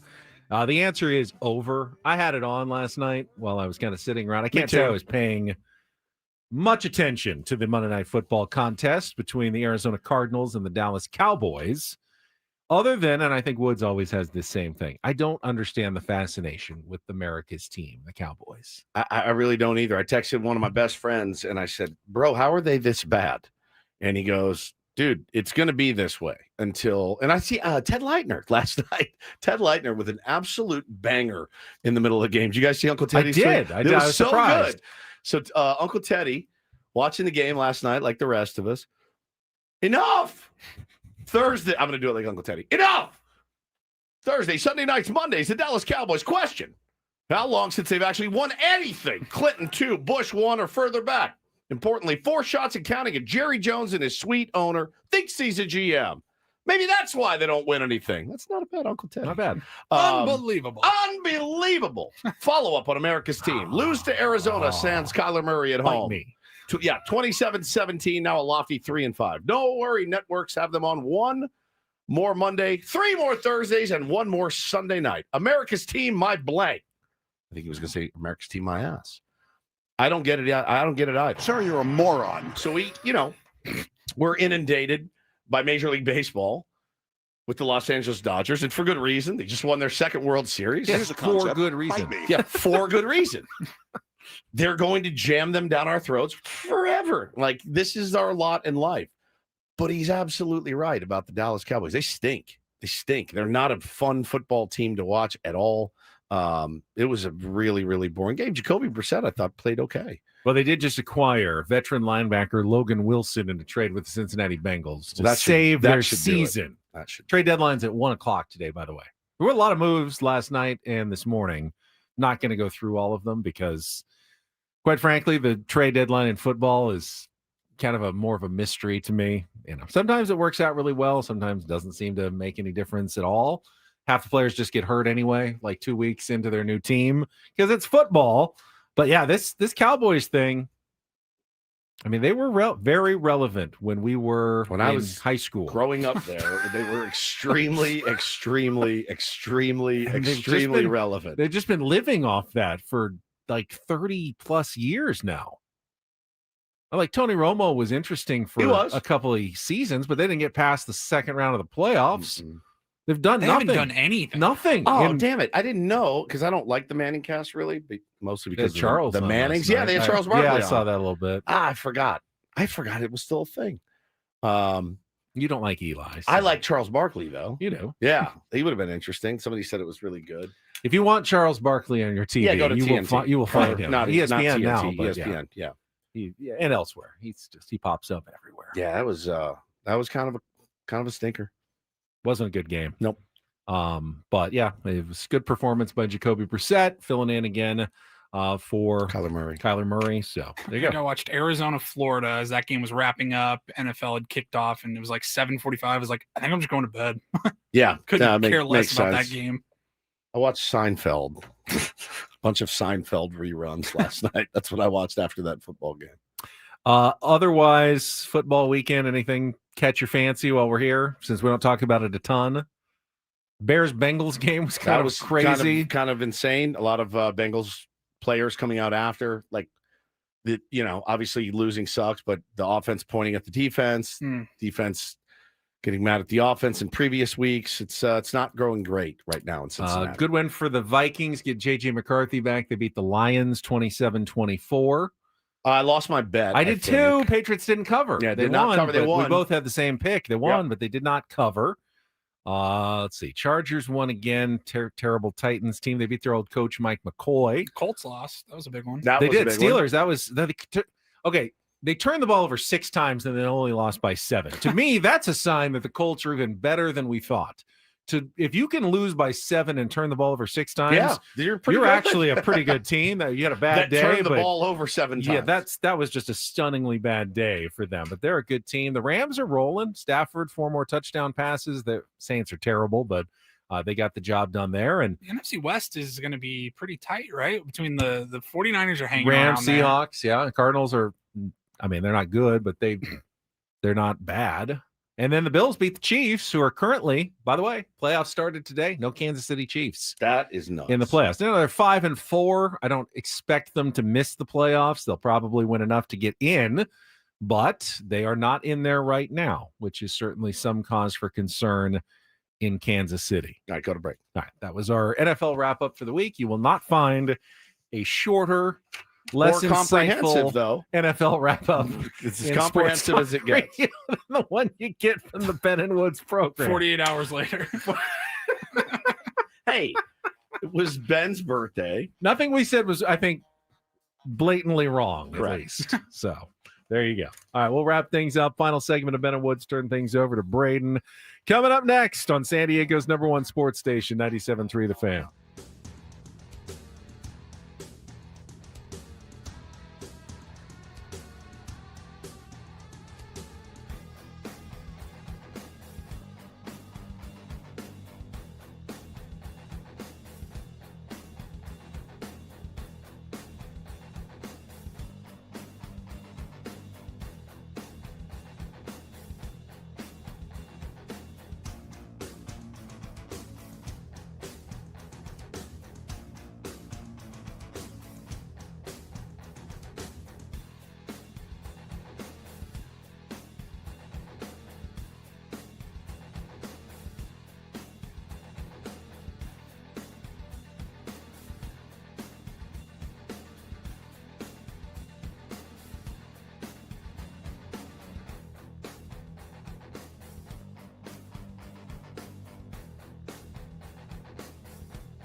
Hey, player, this is all yours. This room with this view. This speakeasy with this cocktail. Hey, could you make that too? The spa with this. Ah. And this pool on this roof. This is all for you. The all-new Hamul Casino Resort, now open.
This hour on 97.3 The Fan is brought to you by IHOP. Introducing the IHOP Value Menu, where all your breakfast faves are just $6 each every day. Where else can you get a big, filling, sit-down breakfast for only $6? Go to your Happy Plates with the $6 IHOP Value Menu. Available every day at IHOP, $7 in some locations.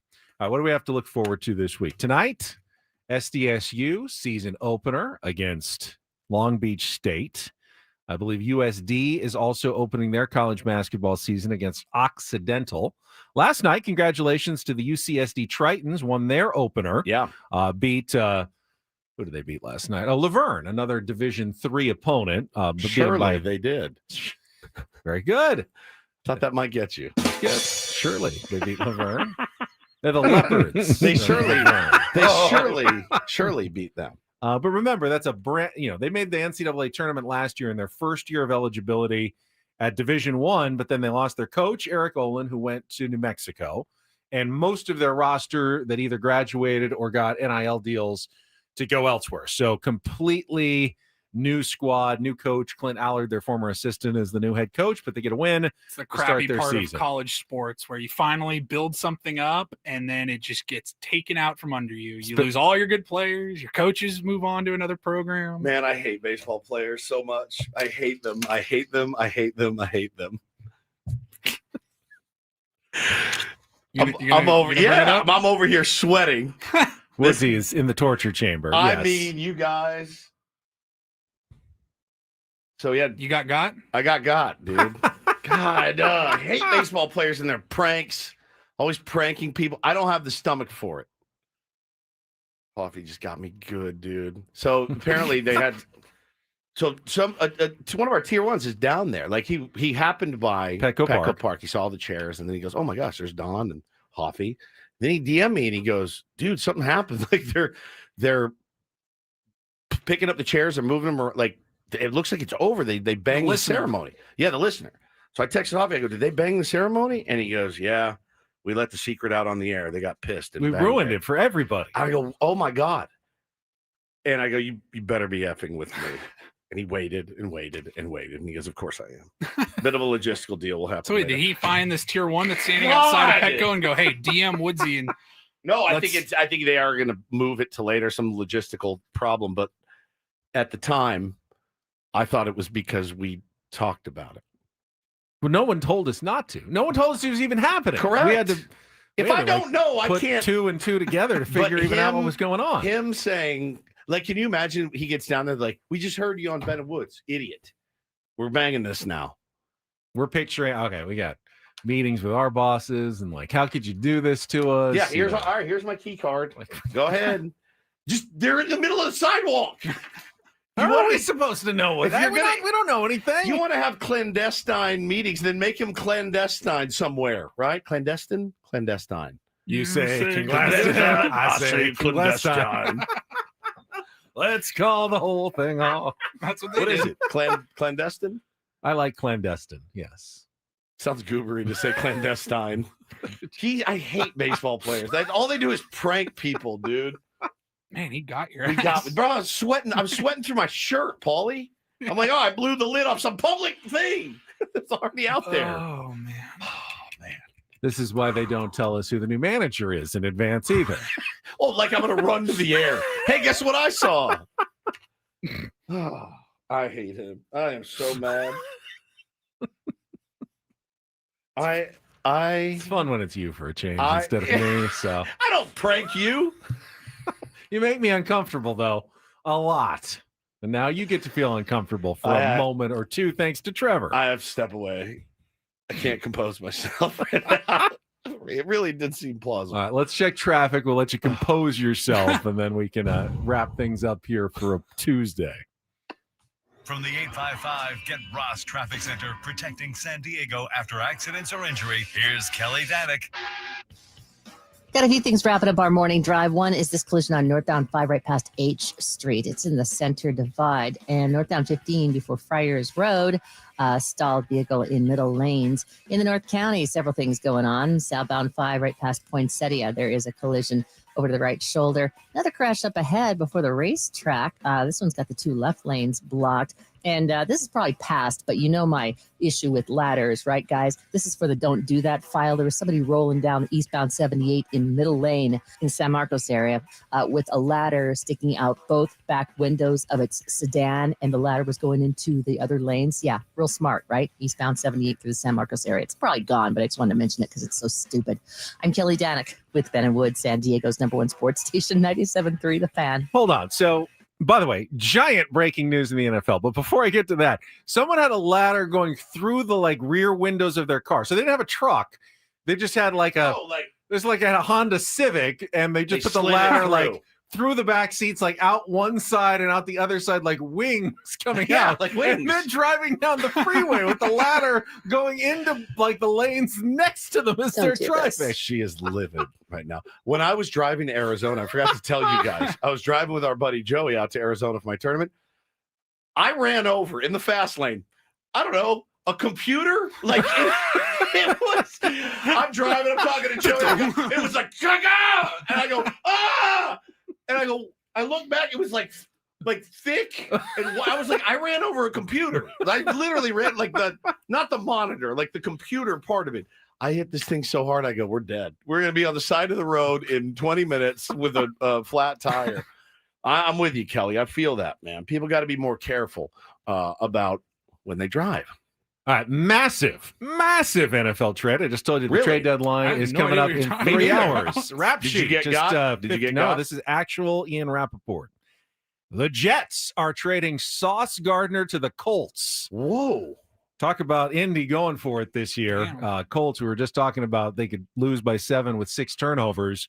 The Indianapolis Colts just acquiring Sauce Gardner from the New York Jets. Don't have the return or anything. This is just breaking news from Ian Rappaport just now ahead of the trade deadline. When's it end? It's 1 o'clock. Yeah, so 3+ hours. But can't imagine you're going to see a bigger deal than that one going down today. Man, that's crazy. Crazy. What are the Jets doing? I mean, I guess They're they terrible, don't need as them. always. Just draft picks. Ian probably. Rappaport just quote tweeting himself saying, "This is real." Everyone thinking it might be Rop Sheet or yeah. Rap S word. Yeah. Yeah. Nope, this one is real. Big trade.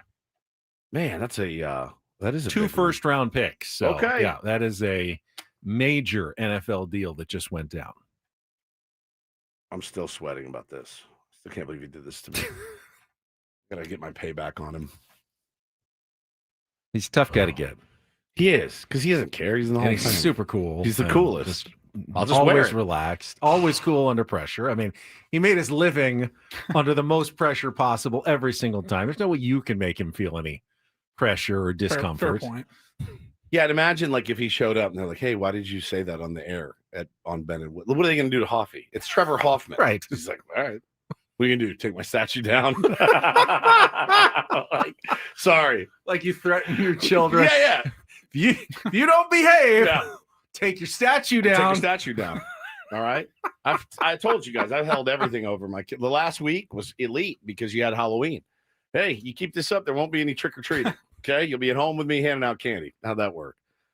You want to get them out of the house. You want to get them out running around, but that stuff never works. It just never works. You got to follow through on those, right? Every now And then when you do, You're you the feel worst. like just the worst parent possible. Imagine taking trick or treating from your children. Like you'd have to be a real turd to do that. Like good parenting, which I'm capable. I'm you figure capable out of a being. way to get them to do it without you having to take away important things that will be memorable for a lifetime. Well, Taylor's birthday's on Thursday. If Can he you take it away? I acts up. Hey, no birthday Thursday. Right? Remain 4 forever. No Disneyland. That's a good one. That's a good one. They're at the point now. They look at me and they go, "Okay, good." You're like, "All right, well, you got me. You got me." Oh man, I'm sweating. How much more time do we have? 4 more minutes. Oh, Gator said that happened to him. He got his Halloween taken from him. That's actually a pretty good one. That's a fun night out with your boys. And if parents yank that from you, that's actually a pretty decent one. Do you ever take anything from your kids like hardcore? No. Like the computer away for like a day or something. Yeah. Which is that's a Has a big parent yeah. ever like canceled Christmas That's a good question. for discipline? Like, all right, that's it. No My more wife Christmas. recently, and I don't know why she did this. Hardo parents giving lumps of coal Yeah, and stockings just instead to of presents. prove a point. Yeah. My wife did this bit out of the blue on a Sunday afternoon, just randomly. We weren't talking about Christmas. We weren't talking about anything. She says to Bo, he has not forgotten. Because last year was crazy. There's a lot of presents, and they open presents for hours. And just little stuff, right? Like, you know how moms are. They wrap up everything, and you open it. Great, socks, shoes, tracksuit, whatever. Hannah hit him with there's going to be a lot fewer gifts this year, just so you guys know. We're going to do a couple of bigger ones, and that's it. It's all he's talked about ever since he's panicked. I looked at her, I go, why would you say that? Why would you do that? Why would you tell him that? Well, it's better to prepare them, No. like set their expectations a don't little know. lower, and then He's 7. He doesn't know. But then you exceed the expectations, and they're happy. What are his expectations going to be now? He's going to walk out and go, "This is it," because his mom told him, "Hey, this is it." But then you over deliver on the expectations, so then he's really happy. The last No. thing you want is Doesn't for him work to that expect 10 presents and there's only 6, and he's going like, "Where is everything she was on pulling Christmas me like, morning?" where you're going to get like one big thing or like 2 big things, and he's 7. He would open a turd or a jar of mustard if it meant opening a present. It doesn't matter really what's inside. So I told her, I go, just get a bunch of crap and wrap it up. That's all they care about. They play with it for 30 seconds and they move on to the next thing. Viral We kid end up- that got the avocado. We There donate. is- We donate there is 80% an of it. age where kids start understanding. Yes. I'd rather have better things. I'd rather have. Give me that. than more things. Give me that Apple computer that I Yeah. wanted, or that I just stereo. want the PlayStation. Don't worry about anything else. That's Yeah. all I really want. But your Not when kids are they're not. 7. Your kids are not at that age yet. It's I- about quantity, not quality. It's straight up about quantity. The more, the better. It doesn't even matter what's inside. Even if you had a great Christmas, like 20 gifts under the tree, if a brother has 21, That's the other thing. Then You you're got to screwed. match it up. You got to match it up note for note. But I just looked at her and go, why would you say that? Why would you do that? We weren't even talking about. It just hit her. Just so you know, this year, way fewer presents. He's like, what did I do? I think he said, "Are you stupid?" I think that was his response. He got so mad. And he brought it up. He's been bringing it up every day. He brought it up to me yesterday. Well, this Christmas, we're not getting any presents. I said, "You're going to be fine, dude. I'll be wrapping up stuff from around the house for sure. But yeah, I don't know why that happened. Another breaking trade in the NFL. You get the right person coming in. Braden and Frank can break down some of these for you here as they lead up to the trade deadline. The Saints are sending San Diego's Rashid Shaheed, wide receiver, to the Seahawks, according to Tom Pelissero and Ian Rappaport, just breaking all kinds of news this morning. Already feels like one of the most active trade deadlines. Usually the baseball trade deadline's awesome. The NFL kind of boring most years, but this one, I know there's a lot of have-nots. Teams like the Saints and the Jets that are the just... NFL's been better in recent years. Yeah, a little bit. Yeah, you got to reload, get those draft picks in, and they But you're talking about the NFC West. Hey, this upgrades the Seahawks in a competitive division. If we had a salary cap and things of that nature, would that change the nature of the Major League Baseball trade deadline? Quite a bit. Probably quite a bit. Probably It's wouldn't much be, harder. Wouldn't be as exciting to get deals done in the NBA and the NFL because you got to make sure the salaries still all work out. Match up and all that. We're all going to have to become capologists maybe in the next couple of years, but I doubt it's going to happen. Ooh, that would be weird. Isn't that going to be terrible? Like, you can propose all the trades you want to go, I won't work in the salary cap. No, it's not going to work. Not going to work in the salary cap if they do that. Yeah. All right, that is it for a very fun, irreverent Tuesday morning with Ben and Woods. We will be back tomorrow morning at 6 a.m. More Until of the then, same. You get all your football and other news from Braden and Frank coming up next. For our executive producer, Paul Reindl, for Stephen Woods, I'm Ben Higgins. Have a great rest of your Tuesday from all of us here at San Diego's #1 sports station, 97.3 The Fan. So long, everybody.